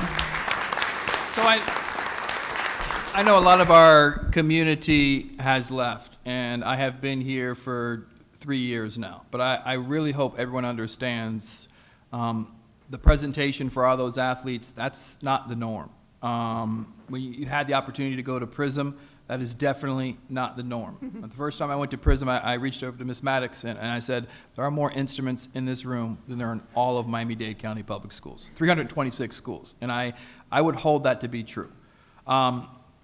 That event, it's not normal. You're cutting art programs across the state left and right, looking for ways to cut back. PE teachers are shared across schools. The extracurricular activities, the arts, the music, the fine arts that are in schools, the athletics is something I know this board is fully committed to, and man, what a difference it makes. So that is my presentation. And I will be back in January with some additional data as the students are taking that now. Thank you, Madam Chair. Thank you, Dr. Moore. Any comments, questions, concerns, Ms. Rosario? Yes, Dr. Moore, thank you so much for all of that information. With regard to the NAACP work group or the work group update, you said it would return to what we had before. What we had before was an equity committee. Does this work group remain the same members as it was in mediation? Are we changing member makeup? What will that look like? So the makeup, a little bit of a backstory. We went to, collectively together, we went to the court because of the equity committee makeup was not finding success for either of the two parties. We collectively agreed to move to a worker group structure, which includes executive board members from the NAACP and members that I appointed. Mr. Seymour, Dr. Shafty, and representing the board is Doc Jones. That structure is still in place, so I apologize. The structure is different. It is a work group meeting. You'll find that these meetings are much more focused in on the work and working together in order to look at specific issues. So I'm proud of that work. So it is different. It is what is still remains the same. It is a publicly noticed meeting. It is in the Sunshine. In the sunshine, which is in the sunshine because it is part of the joint agreement. So we need to honor the agreements that we made. Thank you. Appreciate it. Any other questions or comments? And Dr. Moore, you're going to wait on the safety one till the end for discussion, right? The one that Ms. Berenborg had? Yes, I had the opportunity to discuss that with Ms. Berenborg briefly while we were at conference, and I think I'm going to let her lead that conversation, but I fully support the conversation we're going to have. Great, thank you. Now I'm going to read the guidelines for citizen input, and then I'll be calling you to the podium. Each statement made by a member of the public shall be limited to 3 minutes duration. Persons will be recognized in the order in which the requests were received. The time shall start when the speaker is at the podium, and the school board attorney will be the official timekeeper. You will hear a beep at the end of your 3 minutes. Persons may speak up for 3 minutes at the beginning of a business meeting during citizen input as indicated on the order of business, and for up to 3 minutes to each action agenda item during the action agenda in each board member discussion item as indicated on the order of business. Persons may only speak once about any given item. The time period may be extended by the presiding officer. Only the individual submitting the speaker's form is allowed to address the board. Time may not be yielded to other speakers. During the meeting, please refrain from clapping or outbursts of any sort so that we can proceed with dignity and with decorum by not infringing on any individual's First Amendment rights. I need to remind everyone, please, to direct all comments to the chair, not to individual board members or the superintendent. Board members may or may not address any citizen input statements at the end of all of the citizen input comments. As board members listen to citizens without interruption, citizens are asked to give board members the same respect. As per Florida Statute 1001372, subsection 3, the presiding officer of any district school board may order the removal from a public meeting held by the district school board of any person interfering with the expeditious or orderly process of such meeting, provided such officer has first issued a warning that continued interference with the orderly process of the meeting will result in removal. And finally, speakers shall not engage in personal attacks or abusive language. Chairman has the right to terminate any speaker's privilege to address the board if the rule is violated. Okay, I'll call the person and I'll tell who's on deck. First speaker we have is Jennifer Friedland, followed by Christine Mileto.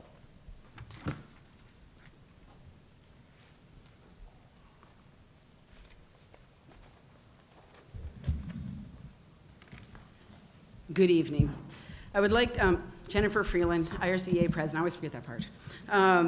Good evening. I would like to welcome our newest board member, Dr. Pasca, and congratulate Ms. Rosario on returning to the board. Thank you. It's exciting. I normally use this time to bring you the teacher's voice, sometimes for good, sometimes bad. Sometimes it's just simply news from the halls. Sometimes it's to give you thanks. And although there is much work to be done and a lot of discussions to have yet, tonight, just 7 days before we go to winter break, I want to wish the board, Dr. Moore and his cabinet, the happiest of holidays and the warmest of wishes in a new year. I would like to wish our students lots of love and fun, loads of fun. My holiday wish to our parents is time to spend with their children and time to spend with families and the patience to enjoy it all. To our teachers and non-instructional staff, I wish you all of the above, happy holidays, warm wishes, love, fun, time, and patience. But I wish for you to just let it all go for a few days. Don't set an alarm. And I wish you lots of long naps with no interruptions. Merry Christmas, Merry whatever you celebrate, and Happy New Year. Thank you, Jennifer. It's not Christy? January yet, I'm just saying. Christy Mileto, and then we have Thomas Kenny. Evening. So I find those statistics that you posted before a little bit concerning to me, as they don't meet what I'm getting back from the teachers in the classroom. As we just had a kid thrown out a window at Gifford Middle last week, and a teacher that was taken to the hospital because she was hit so hard in the chest that she went to the ER. So I want to discuss discipline and safety, especially since we just had a recent incident at Vero Beach High School that left the entire community in complete awe, I think, because we didn't think it would happen here. I've received a lot of outreach from teachers and the lack of support that they get inside their classrooms, kids being sent out but sent back. And then the teachers are asked, well, why can't you control your classroom? I think that's unacceptable. If a teacher is telling you that they need help in their classroom, it is our job, and we should have more staff for them, to provide a safe environment for other children. I said the students at this point, is what I'm getting back, is they know for a fact that there is zero consequences coming from any higher authority in the school district, in the administration, anywhere in the school. And what's happening is the zero tolerance that was stated, I call BS. Sorry. Because I have a friend who her daughter was threatened at the Freshman Learning Center that he would, if he blew up the school, he'd shoot her in the face first. You know what happened to him? He was moved to another class. Unacceptable. There's a parent here whose daughter was threatened to be raped, to be beaten, and it's to the point her kid's no longer in the school. That's not, statistics don't mean anything to me unless you're showing me what's really happening. And those statistics are not what's really happening. What's really happening is kids are on their cell phones all day in the school. They're videoing TikToks and Snapchats, and we're watching violence in our schools unfold, and nothing is being done. So I'm asking you, so what are we here for? Why are we here if a kid knows we're not going to fail them because we have statistics to meet? There's no consequences because we have statistics to meet because of funding. So you're willing to put those statistics on the board and compromise 100% of our kids' safety in our school district. I have a serious problem with that, especially since mine are in the school district. I need you guys to be the adults. We are the adults. We are the adults. How are these kids running the schools? I have teachers telling me that there's middle school kids during lunch, 5 to 12 kids during lunch roaming the halls with not enough staff to get them where they're supposed to be. How? Please, do better. Thank you, Ms. Mileto. Thank you, Christy. Mr. Kenny, and then Cindy Gibbs. Hi, everyone. Good evening. On February 28th, 2022, the first board member to vote on the books, Mara Schiff, said, quote, yes, to accept the recommendations of the committee, citing, quote, legal sufficiency. If only it were true that the process was legal, it wasn't. At the next meeting on March 14, 2022, after public comment was made, the chairman of the board at the time, Terry Berenborg, said that because the committee was a fact-finding committee, did not require adherence to sunshine laws. On page 2 of the Florida Sunshine Manual 2021, it states, a limited exception to the applicability of sunshine law to advisory committees has been recognized for advisory committees established for fact-finding only. In determining, furthermore it reads, in determining whether a committee is subject to sunshine law, the actual function of the committee must be making function by sorting through options and making recommendations to the governmental body. Thus, if an advisory committee has a decision-making function in addition to fact-finding, the sunshine law is applicable. The committee that was put together violated sunshine law, and as a result, its decision is void from its inception, according to remedies on page 54 of the manual. Also in that March meeting, when Jackie Rosario pointed out the nature of the policy P09130 and its procedure AP 9130 as binding, the superintendent disagreed because, as he explained, his position as, quote, CEO gives him procedural rights to change procedures which he called, quote, outdated. Board lawyer Molly Shattuck followed up by saying the policy did not follow the Administrative Procedure Act. First to Shattuck. PO 9130 and AP 9130 were derived based on Florida Statute 1006.28, which clearly states in Section 2, each district school board must adopt a policy regarding an objection by a parent or resident of the county to the use of a specific material, which clearly describes a process to handle all objections and provides for resolution. The Administrative Procedure Act clearly reads, a grant of rulemaking authority is necessary, but not sufficient to allow an agency to adopt a rule. A specific law to be implemented is also required, that being 1006.28. An agency may adopt only rules that implement and interpret the specific powers and duties granted by the enabling statute. 9130 is legally binding administrative policy and procedure. The superintendent called the 2014 procedure outdated. One of its requirements for Sunshine was to use Robert's Rules of Order and to have minutes taken of the committee. Robert's Rules was first published in 1876, and its construction is on the basis of previous American parliamentary procedure dating back to the Continental Congress. The board uses Mr. Robert's Kenny. Rules to conduct Thank its you. business. Thank you very I will much. send this over to you. Thank you. Cindy Gibbs, followed by Christy Polakowicz.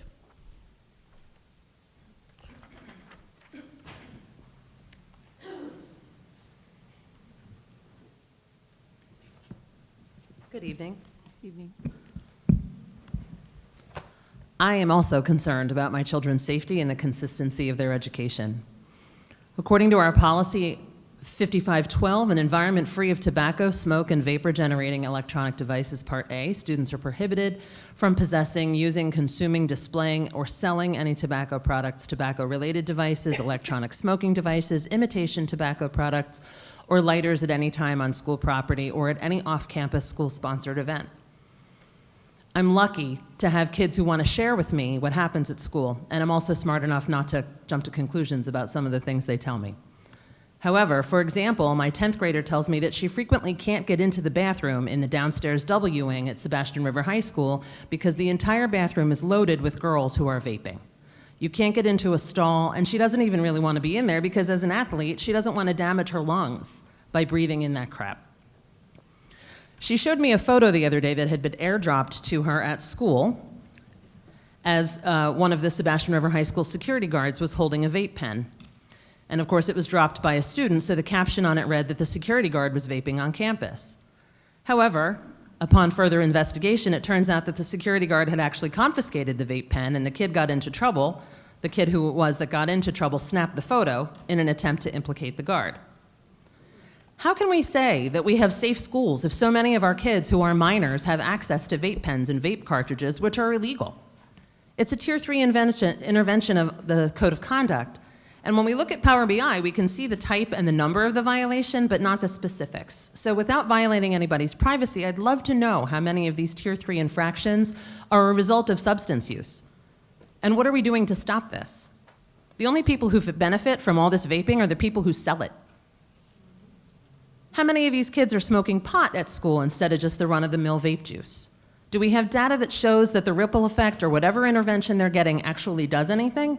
I know we saw those numbers, but I don't know if it's specific to this. The vast majority of our high school kids are minors, so it's truly alarming to me how many of them are in possession of items that are and substances that are illegal. Last month, we had a young man at Vero Beach High School show up with the intent to injure or kill, because that's what guns are for. Hurt people, so I can only wonder, as the parent of teenagers myself, what is going through that boy's head to premeditate all that? And again, what are we doing about that? Our local culture doesn't help. We have a lot of people traveling around our county with profanity and hateful words on their shirts and their cars. And how can we expect our children to do anything other than that if that's what they're being modeled by the very parents in their families? We're surrounded by negativity, and then it's highly likely we're going to be negative ourselves. So I'm grateful to any adult at our schools who's trying to combat this by creating a culture of pride, and respect Thank and you. kindness. Thank you, Ms. Gibbs. Appreciate it. Christy Polakowicz, and then Jennifer Pippin. Hi, good evening. I want to talk about safety issues. I realize some political groups have challenged books and are concerned about their own child being greatly harmed by the words printed in some books on a shelf in a library where kids don't even go. It's their right to challenge those books and prevent their own child from accessing ideas they feel offensive. But it's my right as a parent to allow my child, and for you to allow my child, access to literature that may challenge their worldviews, religious, social, or political. It's every student's First Amendment right to read and access books in our school libraries. I do have some fears. My fears are the impacts of code red drills and what years and years of multiple traumatic active shooter drills are having on our children. Some students have curled up crying in the corner because the adults outside are role-playing and banging on the door. Sometimes students didn't hear it was just a drill and they're scared for their life. We know these are traumatic and everyone should be outraged. We do these drills from kindergarten to 12th grade multiple times a month. Where are the outraged, concerned political groups? I'm also disturbed about the mass resignation of teachers and the increase of substitute teachers. How can students learn and feel safe in an environment where the adults they grow to trust are leaving and changing every week? Another safety issue we should all be focused on is bullying. Kids are being bullied at the bus stop, on the bus, at school, and online via social media. Every student has a phone, and we aren't addressing the content that they see and share on those devices. When a fight breaks out, they videotape it and airdrop it to everyone. On the Instagram, the TikTok reels that they share are inappropriate, violent, and often extremely graphic, creating incentive to engage in those activities in order to gain attention online. So as a parent with rights too, I'm concerned about these real life issues happening every day on campus. And I know other parents share these concerns and have experienced negative effects from them as well. So I encourage parents and students to come and speak and share their stories and share solutions, and we can tackle these real problems with real life consequences. Thank you. Thank you. Enjoy your holidays. Jennifer Pippin, and then Mara Schiff. Good evening. My name is Jennifer Pippin, and I'm the chairman for Moms for Liberty Indian River, Florida. First off, I would like to say that I sent an email to the school board and Dr. Moore this morning. There is a national news thing going around. I believe Mr. Barefoot shared it with you through somebody because of Sunshine recently. So I did want to mention that I did write a rebuttal to that article. That reporter never reached out to me or the other parent in the DOE work group. So I just wanted you to know the facts. And I also put on there the last work group meeting so you could see where that article came from and how it was skewed. I also wanted to update you on the Department of Education work group. We were supposed to have a meeting tomorrow virtually, but they moved it to the 19th, and we're going to do an in-person in Tallahassee, and that should be the finale for the Department of Education work group. And then at that time, it is going to go to the Department of Education board.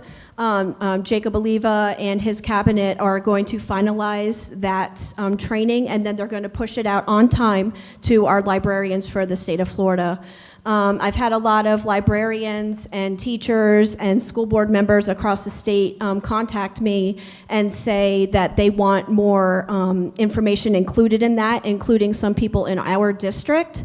So that's where the kind of controversy is now. 90% of the work is done. That other 10% is the additional information that people are asking to have added into this training. So once these librarians and certified media center specialists are trained, there's no wiggle room and there's no problems like we've had in the previous year. I just also wanted to say, too, that this legislative session is going to be very, very, very important for this work that we've been doing with the curriculum and library books as well. You're going to see a lot of changes made because the terminology is so vague, and I've been a component from that from day one. Listen, we need definitions. We need, anything where there could be an opinion. We need the Attorney General opinion, and I'm not getting that. So I'm hoping that maybe in this final Department of Education work group, we do have some kind of representation there that we can get our questions answered. And again, I've met with people in this district, and they're asking for the same thing and across the state. So I'm hoping we're able to do that. And finally, there is a lot of politics in this, absolutely. And one of the things that I emailed you guys that the group was talking about possibly doing an opt-in and opt-out as a possible reference. And again, I sent you that information, but I mentioned the glorification of support of certain things that we have in our libraries here, such as like suicide and things like that, to be a possible opt-in. But we're not going to be doing the opt-in or opt-out for the DOE. So thank you. Thank you, Ms. Pippin. Dr. Schiff, and then Lamar. Hi. Hi, Dr. Schiff. Let me tell you how nice it is to be on this side of the dais. So I didn't know that everybody else was also going to be talking about school safety tonight, so I'm going to join that bandwagon, but from a slightly different perspective. We all have concerns about school safety, especially in light of last week's incident on campus. But if we can't find a if we can't create a hospitable, engaging, and safe school culture, more kids will be showing up to school with loaded weapons like happened last week or the week before. School safety is not simply about whether there is one more or less SRO or SRD in school, whether we have one more or less backpack searched, or whether we have school guardians. School safety is fundamentally about the relationships that students, teachers, and everybody else has with one another on a school campus. Whether they feel safe, supported, and have someone to go to when they're mad, sad, angry, despondent, or whatever. Every research report, article, or document I have ever read on this, and I have read a lot, concludes that a key factor in school safety is the culture and climate on campus. How connected people feel, whether they can approach and talk to one another, whether they feel valued, included, and welcomed. And every act of severe violence that's been committed by someone in a school has been committed by someone who did not feel those things, either from a school or a local community. Rather, they felt bullied, ostracized, marginalized, or excluded, and they were angry about it. So if you want to keep schools safe, build scaffolding that identifies, includes, supports, and engages those students, not simply structures that surveil, oversee, punish, and otherwise exclude them. More SROs won't change that. More school guardians won't change that. You know what will change that? Teachers who stick around long enough to build strong relationships will change that. Teachers and administrators who stick around long enough to really, really know their school culture, climate, parents, and community. Teachers who feel welcome, supported, valued, respected, and appreciated by their students, parents, and communities. Teachers and administrators who have time to connect and build relationships, strong guidance in mental health, and other counselors and support. I guarantee you that school safety is not simply addressed by more target-hardening approaches like fences and metal detectors and video cameras and other surveillance. It's addressed by culture and community of care, where people watch out for each other because that's the expectation and those are the values. We adults set that tone, and we need to be responsible for that and stop setting a climate and as adults and a public tone of disrespect, bullying, and exclusion.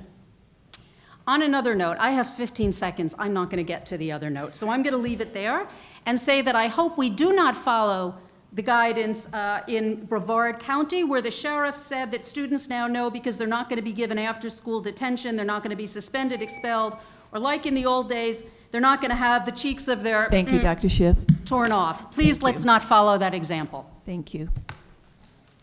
Lamar, and then our final speaker is Rebecca Siplak. Sorry, I have to read something with fine print.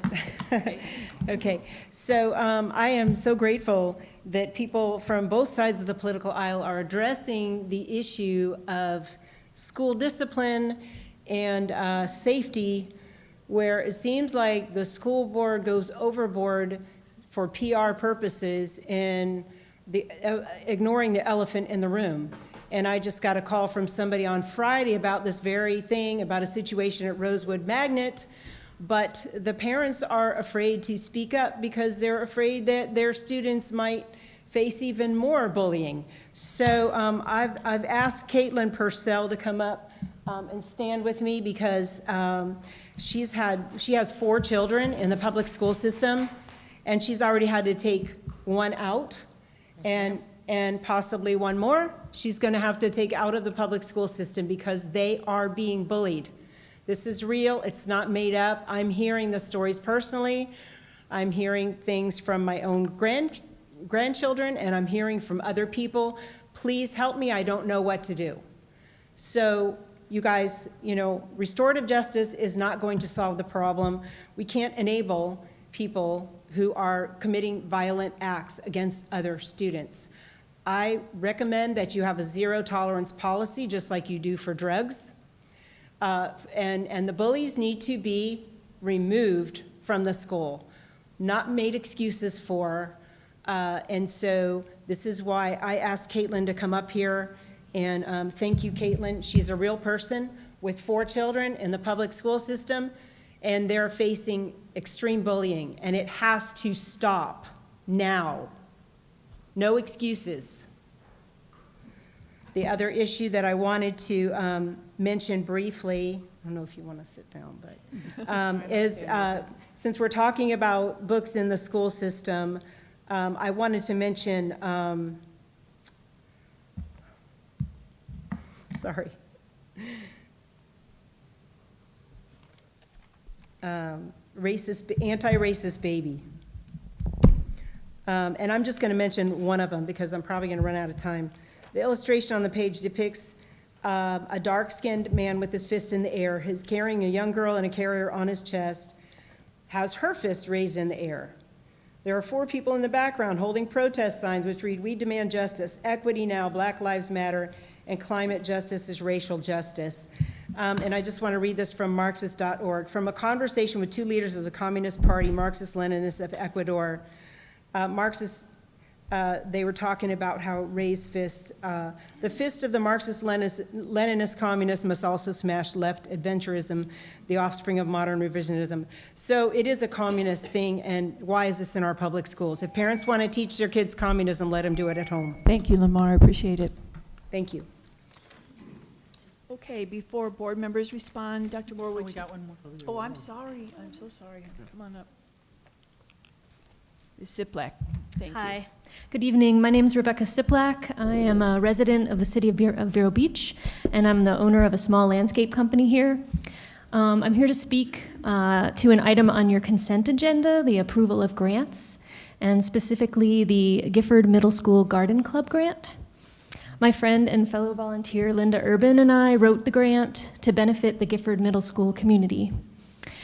We were inspired by the hopes and dreams of Assistant Principal Ms. Tisa Bligin to create a safe and comforting garden space to facilitate nature awareness, which in turn will promote stress reduction, enable clear thinking, and engender positive attitude.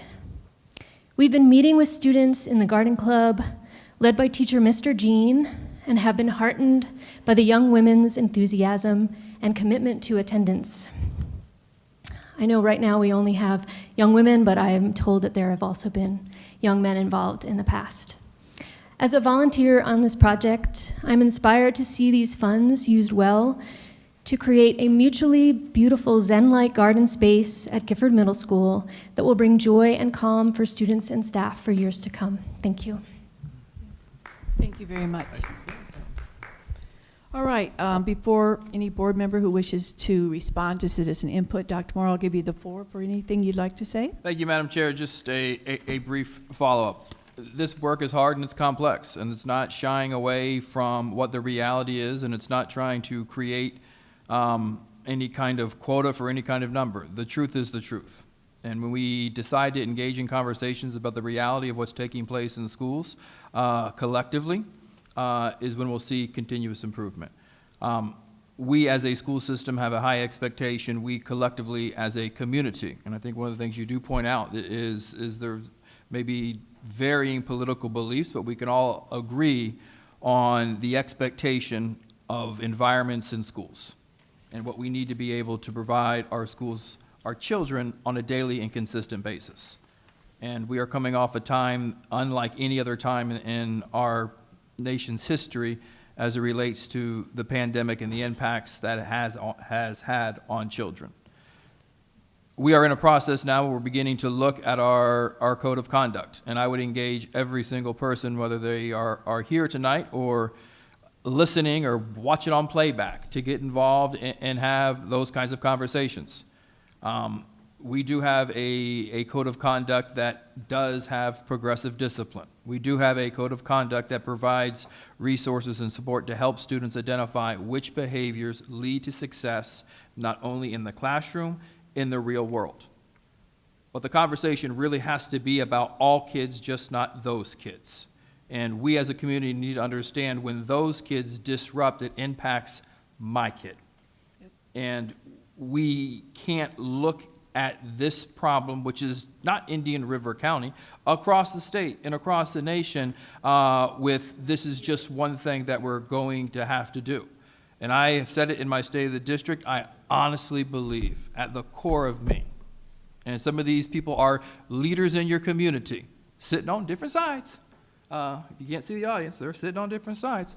But we could set the example on how we work together to set an expectation as to how we act as a community, and those collective-wide expectations are enforced across the entire school system. So there is no BS. There's a reality, and I will gladly. I know you, and I know you well, and I don't want to. I know I'm not. Oh, I'm breaking my own rules. No. I'm breaking her rule. I invite anyone to go on a field trip with me, to go and see that. Okay, So that let him speak. That is, and I only say that to say that we won't be the district that says we're going to excuse away or talk away or justify what isn't perfection. And when I say perfection, every single student walks into a classroom, feels safe, feels comfortable, and can embrace in their learning. That is the utopia of where we want to get. No one's there. No one's there. But I believe this community, because of how passionate you are, collectively as a whole, we can figure out how to get that done. It isn't placing blame. It's talking through the complexities of a rapidly changing community and the impact all children have on our own individual children. That's the work that we want to do. That's the work we want to engage in. So I'm excited as we come back into the new year. You can look on social. We've pushed out information looking at our code of conduct to give that feedback. Let's engage in a conversation. Let's fix it. And there are some parents. Ms. Christopher, can you make some connections and follow up? Okay. All right. Thank you, Madam Chair. Thank you. We'll start with Dr. Posner. Hello? I don't think this is working. You're just talking to it. Can you hear me? Hello? There you go. So yeah, discipline, safety, and security. On my first day orienting here at the school district, that was the first thing I spoke to the superintendent and his team about. And that's because when I was meeting the community, that was the #1 complaint from parents, the #1 complaint from teachers, and from school resource officers that I met. I didn't talk to all of them. So clearly it's an issue to them. You know, you can look at numbers. Numbers oftentimes do not capture every incident and every problem, but certainly I think the public perception, as it was the #1 issue, was safety, security, which is intimately tied to the discipline policy. So I definitely, you know, I hear what people have said today. I want to take a close look at these issues. You know, I take that very seriously. For me, it's the top priority that a kid goes to school. A parent lets them, you know, leave their home, they get on a bus, they go to a school, and you expect your child to be safe there. You know, so that is the #1 priority. And I also heard people, Mrs. Gibbs mentioned vaping. You know, that's a big issue as well, and it also ties into the disciplinary policy. We obviously have a policy against vaping and tobacco use, but I think it's been difficult to enforce so far. That's something I have an appetite to enforce. So I think that's also something we need to look at. Thank you. Ms. Berenborg? Yeah, thank you for raising this. This is why I asked to have a discussion about safety today, so I'll reserve my comments for that. Just to say, on my walkthroughs of a couple of schools last week, it's evident that we need to look at some things. So thank you for speaking today. Very good. Mr. Barefoot? There's really nothing much to add. My concern has always been improving educational outcomes, but one thing's for sure, it's very difficult for kids to learn if they don't feel safe. So it's what comes first, and they're both priorities. And I think that whatever needs to be done has to be done. You change the perception of students or their reality, the educational outcomes, I'm sure, will follow. So I'm fully behind whatever initiatives need to be put in place to address this in a much more serious manner, perhaps, than what's been done to date. Thank you. Ms. Rosario? I've been talking about discipline for a long time, and clearly you all have heard me mention zero bullying tolerance policy. We have a policy that says that we do not tolerate bullying, but we do not have a zero tolerance bullying policy. It's different when when you say that you're not tolerating it, and then there aren't practices that actually follow through with zero tolerance. Zero is zero. Like, there's no second chance, third chance, like zero is zero, because by the second and the third chance, kids are getting jumped and hurt. Kids are getting really, really beat up and attacked and harassed and all kinds of things. It really only takes that first time for you to recognize that a bully is not just the bully the first time, but has been bullying other kids repeatedly. So it's really not rocket science for someone to actually do the research, and it shouldn't take that long to get back to parents and let them know that this, repeated action has been happening, or that something is happening with their child, which is also an incident you and I have talked about, where parents are not getting, called immediately. And so I would absolutely support a zero bullying tolerance policy. And talk about that. I mean, if we can move on that right away, I would love to just go ahead and do that.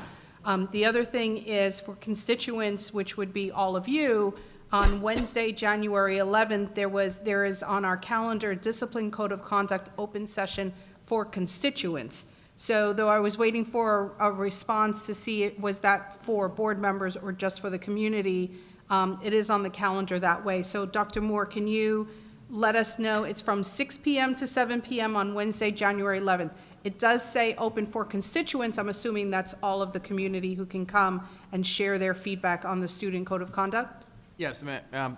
Through the chair, that's the opportunity for our community to come in and provide feedback, very similar to what was provided tonight. That will be the first of a number of opportunities to engage. And I think that's something we have done in the past. We have overhauled our code of conduct over the last 3 years, and now that we've been implementing that code of conduct, we've have the research be able to go back and look and get feedback. So there'll be the opportunity for me to bring in staff who will make recommendations to you to create not only staff, but principals, teachers, representatives to look at the systems that are being implemented. So I think it's a first of a number of opportunities in order to seek feedback on making sure the systems that we have in place, both progressive discipline as well as support to help students identify what behaviors need to change, are both aligned and being done in a way that everyone can send their children to school, as Dr. Pasca was saying, without concern. So I might suggest extending the time. I don't know if an hour is going to be enough for constituents to come in. I mean, clearly we just had a presentation with students. I'm afraid that if they're over an hour, are we going to cut people off? And I don't want to cut anyone off. No, that's, and I know you know this, we'll be here all night. So if it is too much, we can extend the time. But as I said, that's just the first bite at the apple. We're going to have feedback from from those conversations where there's changes or modifications to bring that back and continue to go through a problem-solving process to have what will be a code of conduct that allows us to uphold the reality of what's taking place in schools, while at the same time creating environments and relationships that really allow kids to excel in school. Okay. All right, just a few things. I'm kind of all over the place taking notes. One thing I said, I met with every student at Special High School the first day, freshmen, sophomore, juniors, and seniors. And the one thing I said to them was, you do not have the right to disrupt a classroom or this school in any manner. And I meant it. Now, the things that we have to make sure that we're doing is, Dr. Moore, with our principals, is to make sure that they know we support them. Obviously, students have due process. We know that. Nobody's coming up there and not having that issue, but they have to know that we support them. Talked about the phones. I agree 100%. They were just coming out, and the state statute said the students could now have phones. A lot more issues on phones than we think. A lot more issues. Well, I'd love to see a parent group on that one, because these are the issues our students are dealing with on a regular basis. Another thing, I was talking to someone today on their emails at the school and how the students are emailing students during the school time. I mean, they can think of anything and everything to spread information. So I think we have to get in the real world on this and make sure that we are doing our best together. Best citizen input I've heard in 2 years. Best citizen input. Our parent from Rosewood, I'm sorry you had to go through that, and I'm sorry you weren't notified immediately. But the first thing you should do is go to the principal. If that doesn't work, you go over there. And if that doesn't work, you come over here. So these are the things that we have to do together. At the same time, we talk about parents' rights. There are also parent responsibilities. Is it the school's fault the kids are vaping? I mean, let's take a look at this. Let's put the ownership on what is happening. That student, is a parent even understand what's happening? I don't know. But we have to come together because, you know, every day when I woke up as a high school principal, I said, dear Lord, keep these kids safe. Every single day in every school in America and throughout the world. But we have to have that communication. A lot of parents say, yeah, we want to do this, and then when it comes to their kid, they'll say, wait, no, we're okay, you know, so we have to bring it together. And I'm glad Ms. Rosario talked about that day, because I'm going to attend too. I want to hear where we are in the code of conduct, but we have to set the example. But what Dr. Schiff said is very important too. It's not all about punishment. We know that. Punishment doesn't change behavior. 11 years as a high school principal, we set that climate and culture.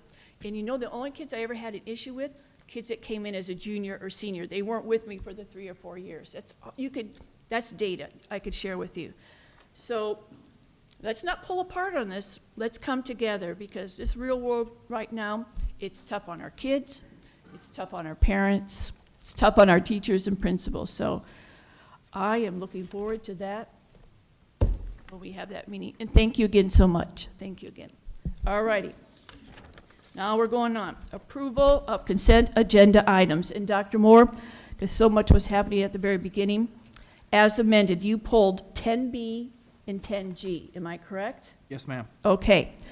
Call for a motion to approve the consent agenda items as amended. I'll call for a motion. Ms. Berenberg, a second?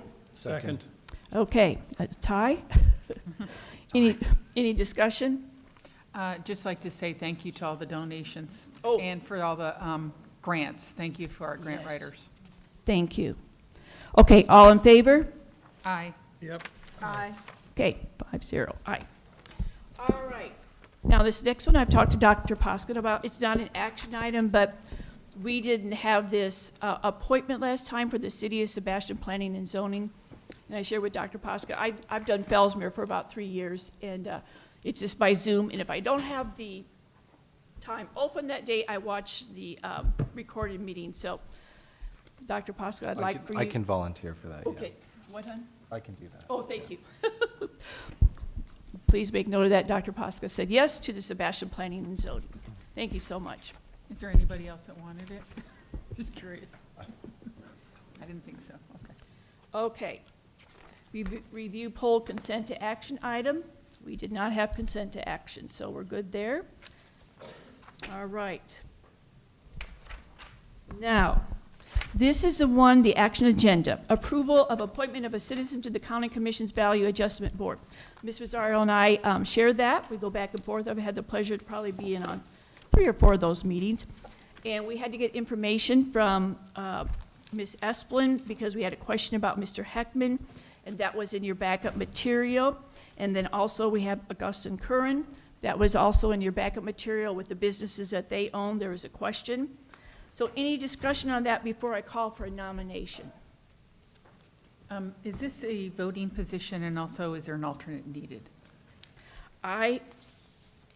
This is a voting position, yes. This is a voting position. And then alternate needed or not? It didn't say so on No this one, alternate. so. But I know that sometimes if Ms. Rosario and I cannot make it, they say, well, we don't have a quorum, so that's what. No, that's different. Oh, yeah. It's for the citizen. Yeah, I know, That's different. yeah. All right, so do we have a nomination for either one of these candidates? I make a nomination for Augustine Curran. Thank you. A second? I'll second that. Any discussion? Yeah, we talked about it before. I mean, I know that some of the comments with regard to Mr. Heckman said that he has been doing it. But, you know, just because someone's been doing something for a while doesn't mean we shouldn't give other community members an opportunity to get involved. Clearly, we have an interest here, and it would be appropriate for us to honor the interest of another business owner to take this position. I do believe this position is a once-a-year position as well. It's just annual. Yes. It's not like the position is held every month, so I would hope that board members would support Mr. Augustine Curran. Any other comments? Yeah, I first of all, you have to thank Mr. Heckman because he's done it for a long time. Yeah, he has. I do think there's a value of giving other community members the opportunity to serve. And so I certainly support, not because Mr. Heckman wouldn't do a fine job, he's done a fine job, but I think it's a good idea to, as I said, to support Mr. Kern and get another community member involved. All right. We have a first and a second. Okay, well, all in favor of Mr. Curran, please say aye. Are What? there any other nominations? No, I'm sorry. Any other nominations? Yeah, were there any other nominations? Just two?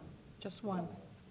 Just one, yeah, actually. Mr. Curran we have a first and a second. We've had discussion. All in favor, say aye. Aye. Aye. Okay, 5-0, that's fine. Thank you. All righty. Madam Chairman, I'd just like to show the record that we certainly thank Mr. Heckman for his many years of service. Let's not take that kind of commitment to our community for granted.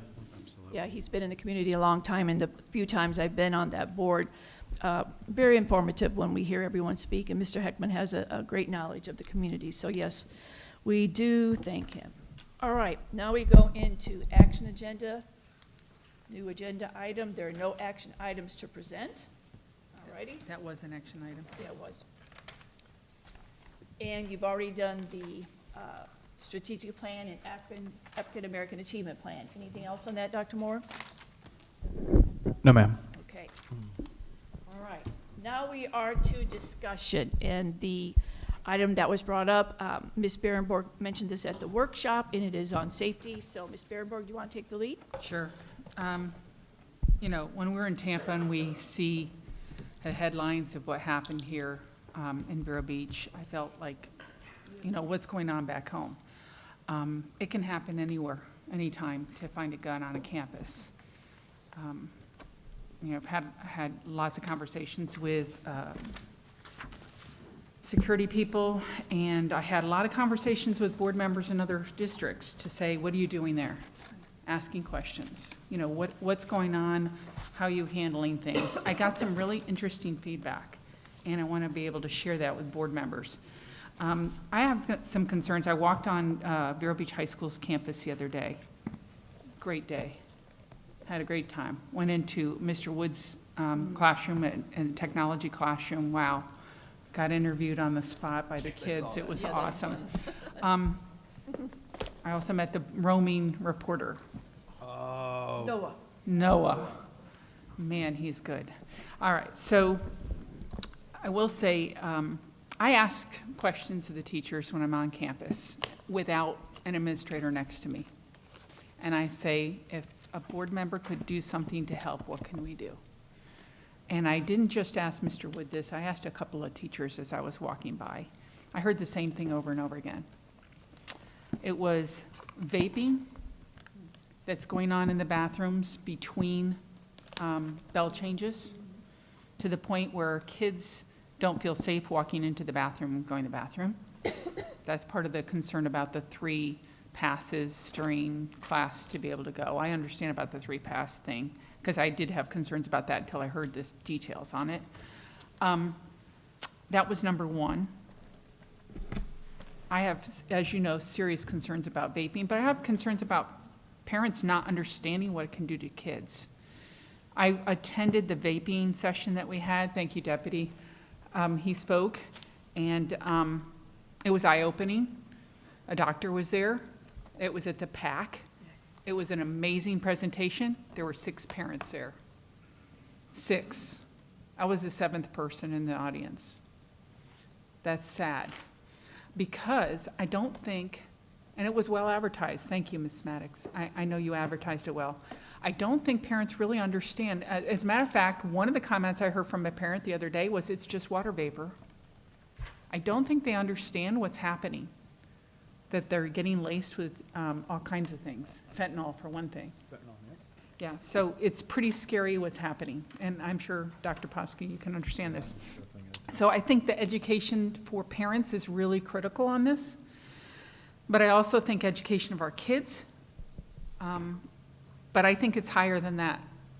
I think it's pushing legislation to help us control the sale of the vapes. We had that before, and then when they stopped home rule in Tallahassee, it was like the Wild West opened up. I don't know if you noticed, but how many vape shops opened? It was crazy. And now you go into a shop and you see, I don't go into vape shops, but I go into the like 7-Elevens and things like that, and you can see it right next to the bubble gum. It's not behind a counter and the kids have to ask for it or show ID. So it's pretty scary about that. That's why, that's another item that I would like to put for the board to consider for a priority for our legislative priorities in January. When I bring background checks, I'm going to bring vaping as well for us to discuss, because it's a huge concern for me. Thank you to the parent that showed me their phone at Prism of the security officer standing there with a vape in their hands. I was very concerned when I saw that, and I thought, oh my gosh, security officers vaping? I went exactly where the kids went. And then I found out the truth. The truth was this child was in trouble, so snapped the picture, and then because they have an iPhone, they were able to drop-load that, airdrop it to anybody that was around. I guess it went to a couple hundred phones. So this is unfair to our staff as well. So the second issue that comes down to is phones. They're a huge problem. I understand they need phone apps for certain things like HOSA. They need apps for different things in schools. I saw phones being used in the classrooms for really good purposes. I get that. But when I asked what the procedures were for phones, I was told that they can have them out during exchange of classes and at lunch and during free time. I get that. They're kids, they have free time. But the exchange of the hallway concerns me because, again, that's where they take the video, TikTok, boom. We've got kids having their faces out on social media without their permission. And if I were a parent of a kid that happened to, I'd be pretty upset. So I have a concern about the phones. We need to discuss this. The weapons, of course, that's another discussion, and I did have some interesting conversations with other board members about ideas of things like that. So what I'd like to ask for is an executive session for the board to discuss safety and security, because that's something I know that we have to discuss in the shade, not in the sunshine. Thank you, Ms. Berenborg. Just as a point of follow-up, I do want to thank Ms. Berenborg. She was hunting me down at the conference, really to have this conversation regarding the executive session. I've had the opportunity to connect with the sheriff on a couple of occasions, of getting a schedule. So right now, I'll be working with the board. If it's the will of the board to have this conversation, I think it would be the right thing to do. In our previous sessions, although they are closed and confidential, I think we all could agree there'd be opportunities to have more fruitful conversation during these sessions. So looking for dates in January to align to everyone's schedule. That's not easy to do, but I know it's a priority for all of you, but I can get that scheduled in order to ensure that you all can have that conversation, share out some of the things that you learned at the conference, as well as problem solve in order to ensure any corrections or modifications we can get done.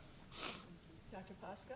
Sure. Yeah, so in order for kids to be safe, I think, discipline is integrally tied to our safety and security, other than just the measures of perimeter fences and glass and single entry and all this kind of stuff.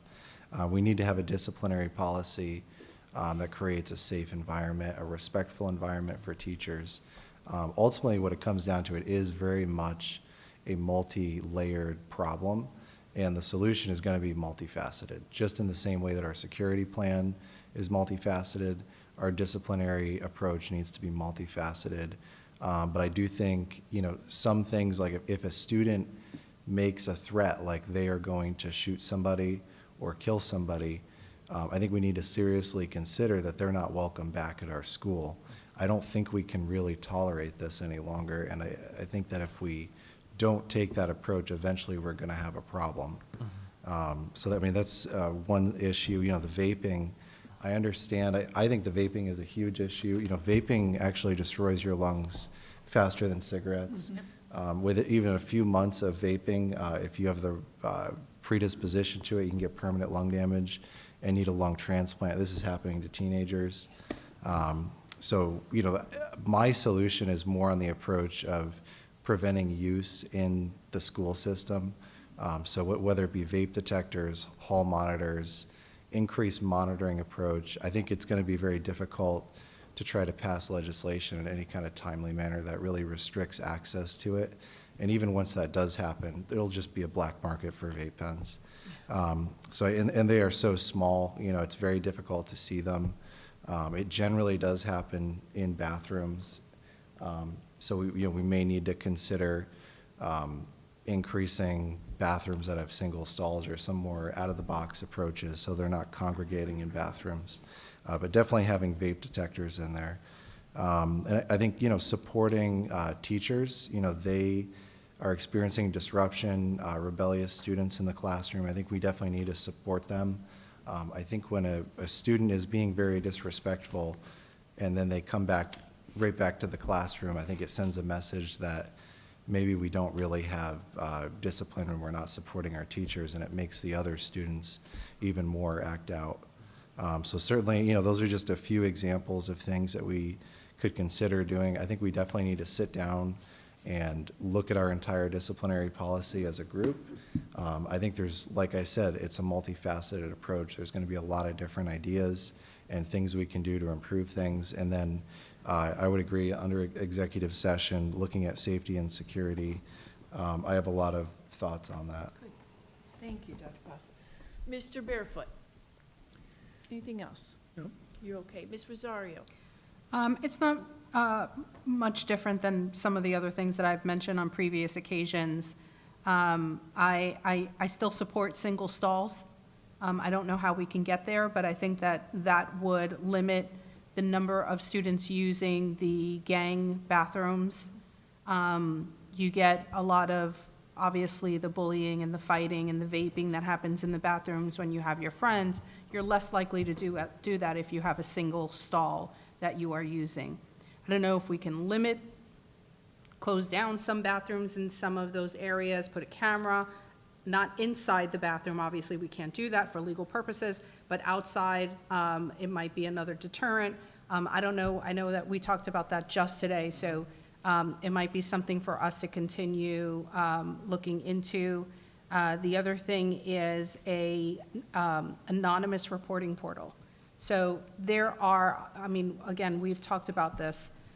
There are teachers and staff members who want to report things and are fearful for retaliation. The same thing we heard from a parent who's fearful for, to report something because they don't want retaliation against their child. And so having an anonymous reporting system to keep,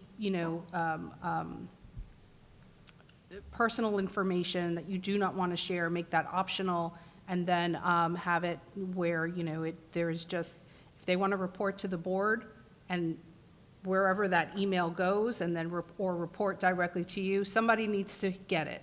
Someone needs to get it who's going to handle it immediately.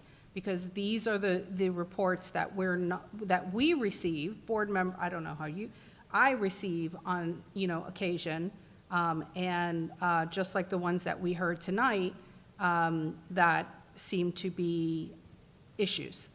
And those are the ones that I'm afraid that we're missing on a regular basis, a daily basis, or weekly, or however way that it is. But I know, Dr. Moore, you supported that. That's something that I think we can start right away by just creating this anonymous portal online, somehow or another, a link, and then tell us what's going on. If we could do that, through IT, maybe that could be a good start for now. Clearly, having that open session with citizens is another move in the right direction to re-envision our code of conduct. But I would support a closed session for sure. I know that that's the request. I just don't know if we're going to receive anything different in that closed session that we haven't already in just the recent session that we had that was closed. Okay. You want to say one more thing, and then I'll Yeah, close this yeah. out. Couple things. I agree with the multifaceted approach. Dr. Schiff mentioned something that I think is important to include here. You have to look at both things, punishment and education. We have to do them hand in hand. If somebody's caught doing something, of course, they need to be punished, but we need to educate kids. That's what our job is. I'm going to go right back to Kids of Hope because they stress something called ACEs. And an ACE is where a child at school should have an adult that they trust, that they can go to and they can talk to. Every child. And there's an ACEs reporting system that they do through Kids of Hope. And as a principal, I had every child in the school, and I knew exactly who their ACE was. So if the child was sent to me for a discipline problem, I could call that ACE and say, hey, I need you to have a conversation with this child after. Because kids sometimes will be able to feel welcomed and part of the community of their school if they have an adult that they trust. If you look back on, God forbid, all the school shooters in the world, that was the number one thing that they saw. Those kids didn't have an adult to talk to at the school. So that was one thing that I keep stressing about the ACEs. The other thing is vape detectors. I brought it up a couple years ago about vape detectors. There was a study done in Michigan. I thought, oh, great. They have these vape detectors in the bathrooms, right? The kids broke them the first day. It was $1 million that they just ruined. So if you have a camera outside the bathroom and only one person goes in, then you know who broke it. But during the change of classes, they can't have one person go in. That's the problem. Anyway, go walk a school. Go walk a school. It's a huge problem. When I was in high school, we had bathroom monitors. And that was a person that literally their job was to sit outside the bathroom. I had to bring my pass, even during change of class. That person would stand in the bathroom during change of class. And kids felt like they could go in, go to the bathroom, and leave, and do what they were supposed to do in the bathroom instead of being bullied or being pressured to smoke or whatever, because back then we didn't have vaping. But we had a smoking section for the school kids, which that's another story from the 70s. So I will say that when I asked, what do the security monitors do? I was told they walk kids to the bathrooms with passes, but they don't go into the bathrooms during the change of classes. Why not?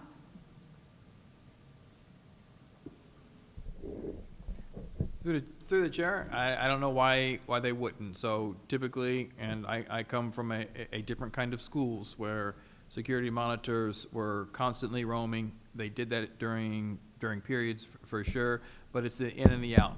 And when I say the in and the out, you're walking in, you got 2 minutes, you got 2 minutes. And you just simply put that adult presence there.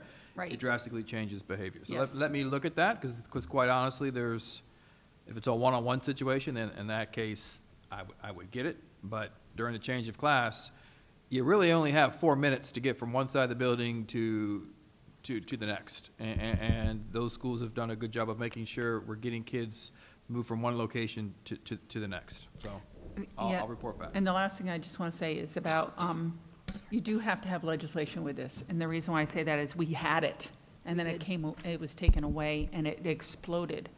Vaping exploded. But the other thing is I shared a website with Mr. Thornton, Deputy Thornton, and a superintendent. Kids are getting these sent to their homes or being delivered to their homes in their mailboxes. It's pretty sad that kids know which website to go to. Can I say a couple more things? All right, we'll go back to Mr. Posca, and then I'm going to close it out. I'll be brief, I That's all right. promise. This is a follow-up of earlier comments. You know, I think that there's a lot of parents that don't know their kids are vaping. Yeah. They have no idea. Their kid owns 15 vapes. They don't even know that they have them. You know, this is a teenager. They spend most of their day outside the house. They can easily hide it. They're very small. So I don't think parents are aware of it. That's one issue. One potential, solution for phones in the classroom, because I think that contributes a lot to the disruptive environment. The first thing I usually hear is there's no way to enforce the policy. There's two kind of basic things that you can mechanically, if they don't need their phone, they put it in a drop box as they walk in. That's a possibility, that we can consider. Another thing from a technical approach is you can jam their phones and have all the teachers' IP addresses collected so their phones are not jammed. And that would obviously be something we'd have to work with IT and the sheriff's department on. But there's a lot of different things that we can look at in this extremely layered problem that goes all hand in hand: discipline, safety, security. And I think it's all fixable, or not necessarily fixable, but significantly improvable. So I'm looking forward to working on this with you guys. Thank you, Dr. Posca. All right, one more, and then I'm going to say something. I mentioned that, Dr. Posca, recently, not long ago, about having cell phone blockers in hallways. It doesn't interfere with the Wi-Fi connection if they're going to be on their computer. It's just a device that, like on one hallway or in a classroom, it can be a cell phone blocker. I was told we couldn't do that. I'd love to have a further conversation with that as the board or whenever. I see he's grabbing the, go ahead. The cell phone blockers, that's a FCC violation, punishable by $120,000 per blocker. I've looked into it. We don't have that money. Yeah. Well, there's the other thing is charter school does it, charter high school does it. They have, it's not a box, it's not a phone box, it's any other, like a bucket, or I don't know, some teachers have. Lockbox. The shoe, they have something where you walk in, you put the phone away, and that's it. You do not use the phone for the entire class, not even for classroom activities, to my knowledge. And it works, and the kids leave, they pick up their phone, and they take it with them. I don't know why that could not be done. I don't know why that seems to be an issue. The other thing I was thinking is, why not close down the classrooms during the change of periods? What do you mean? Classrooms? Don't let there be a bathroom use during change of periods. Just go straight to class and wait. When you get to class, you ask for a pass when you get to the bathroom, as opposed to using,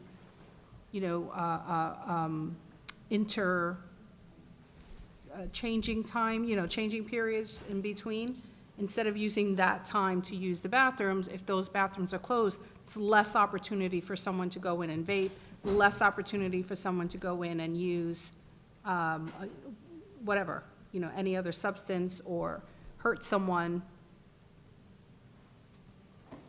So initially, Just within the changing. we want to protect instructional time. And we want Exactly. to make sure that we are teaching bell to bell. We have 50 minutes to cover a one specific content period, or content. So if we can get the behavior right. And we have to be careful of changing our behaviors because students are not displaying the appropriate behavior. So we want to create the system in which we can simply enforce the expectation. And I think there are ways in which we can drastically improve that, whether that's the in and out with security, the random in and out so they know that's specifically going to happen. So I think there's opportunities to, A, protect instructional time while at the same time fixing these 6 4-minute periods or 5-minute periods in between the change of classes. All righty. I'm just going to wrap this up. Just a few words. I think a lot has been said, but I do believe that session that Ms. Berenborg recommended is a very good idea. I think all of our hearts skipped a beat when we saw that what happened at Vero Beach High School. You think about that every day as a principal. And I think it's going to have to really be, and this is what I would see for Indian River County, the parents, teachers, administrators, board members coming together to make sure our students are safe. And I think that, along with the Sheriff Department and talking with them about some of the ideas that came up tonight, is very, very effective. And I think it was a really good discussion. Thank you, Ms. Berenborg. All right, now we are on school board member matters. Who would like to start? I'll do it. I'll do it. Yeah, there has been a lot that has happened since our last meeting. Clearly, we are heading into a wonderful season of being with family and friends, and I know that for some, it could be a very sad time of the year. So I just hope and pray that everybody has a wonderful holiday and a great New Year's and comes back for 2023 renewed and energized and ready to finish out the school year, because that's when we start the countdown. But I'm grateful to be here. I'm grateful that we were at the FSBA conference last week. It was pretty interesting. I think I mentioned earlier how I felt about it, so I'm just grateful. Dr. Posca is here with us. This is his first night, his first full, well, maybe the second, but without being the swearing-in evening inauguration. So, Dr. Posca, welcome once again. And I look forward to all of the other activities that are happening between now and the holidays. Thank you, Mrs. Zara. Mr. Barefoot? Somebody mentioned PRISM before, and I sat next to my wife, still talking about it. I can't tell you how impressed I am with the logistics. Forget about the entertainment. Just the logistics of all those kids moving around. They've got it down. And the percussion in particular. I mean, you got a headache for about 48 hours afterwards. But the band director, the person, the assistant band director, I guess, who's responsible for the percussion, I mean, it's as good as it gets. And these kids, the amount of time that they spend on this, I'm sure we heard about the amount of time swimmers training to compete. I suspect that the coordination of these, right in front of us, there was a group of 4 young men that one of the interludes, all different kinds of percussion. And I'm watching them, and there's no music. I don't think they missed a beat. They went on and on and on. I mean, it's phenomenal. The other thing that I would like to mention is part of what was approved tonight on the consent agenda was moving forward, and it was discussed at length with the redoing the Citrus Bowl and building a volleyball court. I would just like to suggest all of you in the audience, if there is a naming opportunity. So if you have connections that someone would like to talk to us about what it might take in order to get their name on the so-and-so Citrus Bowl, I'm sure there's a lot of people that will be interested in having that conversation with somebody. You know, if the Gillette Company can put their name on the Patriot Stadium or SoFi Field, which is the new LA NFL, or I don't want to say FTX because that was Miami and that just got blown up. But at any rate, spending $2.3 to $2.4 million between those two projects, if we could supplement or take some of that relief away with some funding coming in, it would be much appreciated. And beyond that, I wish everybody a wonderful holiday season. Thank you. Ms. Berenborg? Sure. Yeah, PRISM was wonderful, and this year I got to enjoy it with my 3-year-old grandson. We brought his headphones just in case, but he didn't want them because now he wants to play the drums. So he talked about it for 2 days after that. It was wonderful. He especially likes Santa Claus. That was the best part. Vero Beach High School, Mr. Wood's class is a treat. Go visit it. It's a treat. And then I went to Mr. Bush's class, biotechnology. Yeah, I want to talk to the grant writers about something for that class because they're doing some tremendous things. And I'd like to say thank you to our SROs that help. Believe it or not, they help behind the scenes get them things that they need. And, you know, no one knows that they kind of have a hand in helping with some of the things that we need and we can't afford, and they help us out with that. So it's much appreciated. Mr. Bush, can we clone him? I mean, he could probably clone himself. He knows all that. He's just amazing. He is amazing, and his lab is amazing. The kids are amazing. I was in a sophomore class. I thought I was in a college prep class. I mean, a college level class. It was impressive. So that was great.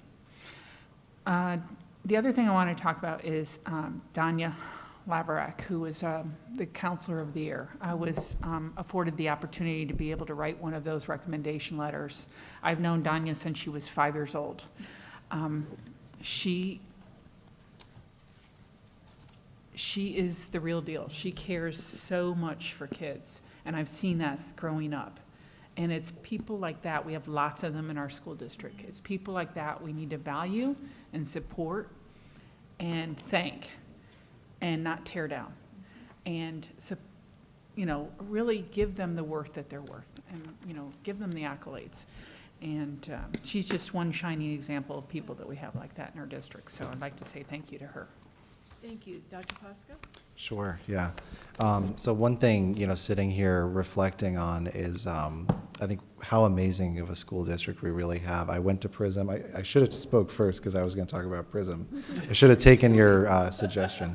But sitting there, I was blown away. I thought these were all the best musicians from our whole district, and I realized this is just one school, and this is not normal. This is a really special place, and I think the education that the board and the teachers and every staff member, every parent, every student has ultimately created in this county, it really is special and exceptional.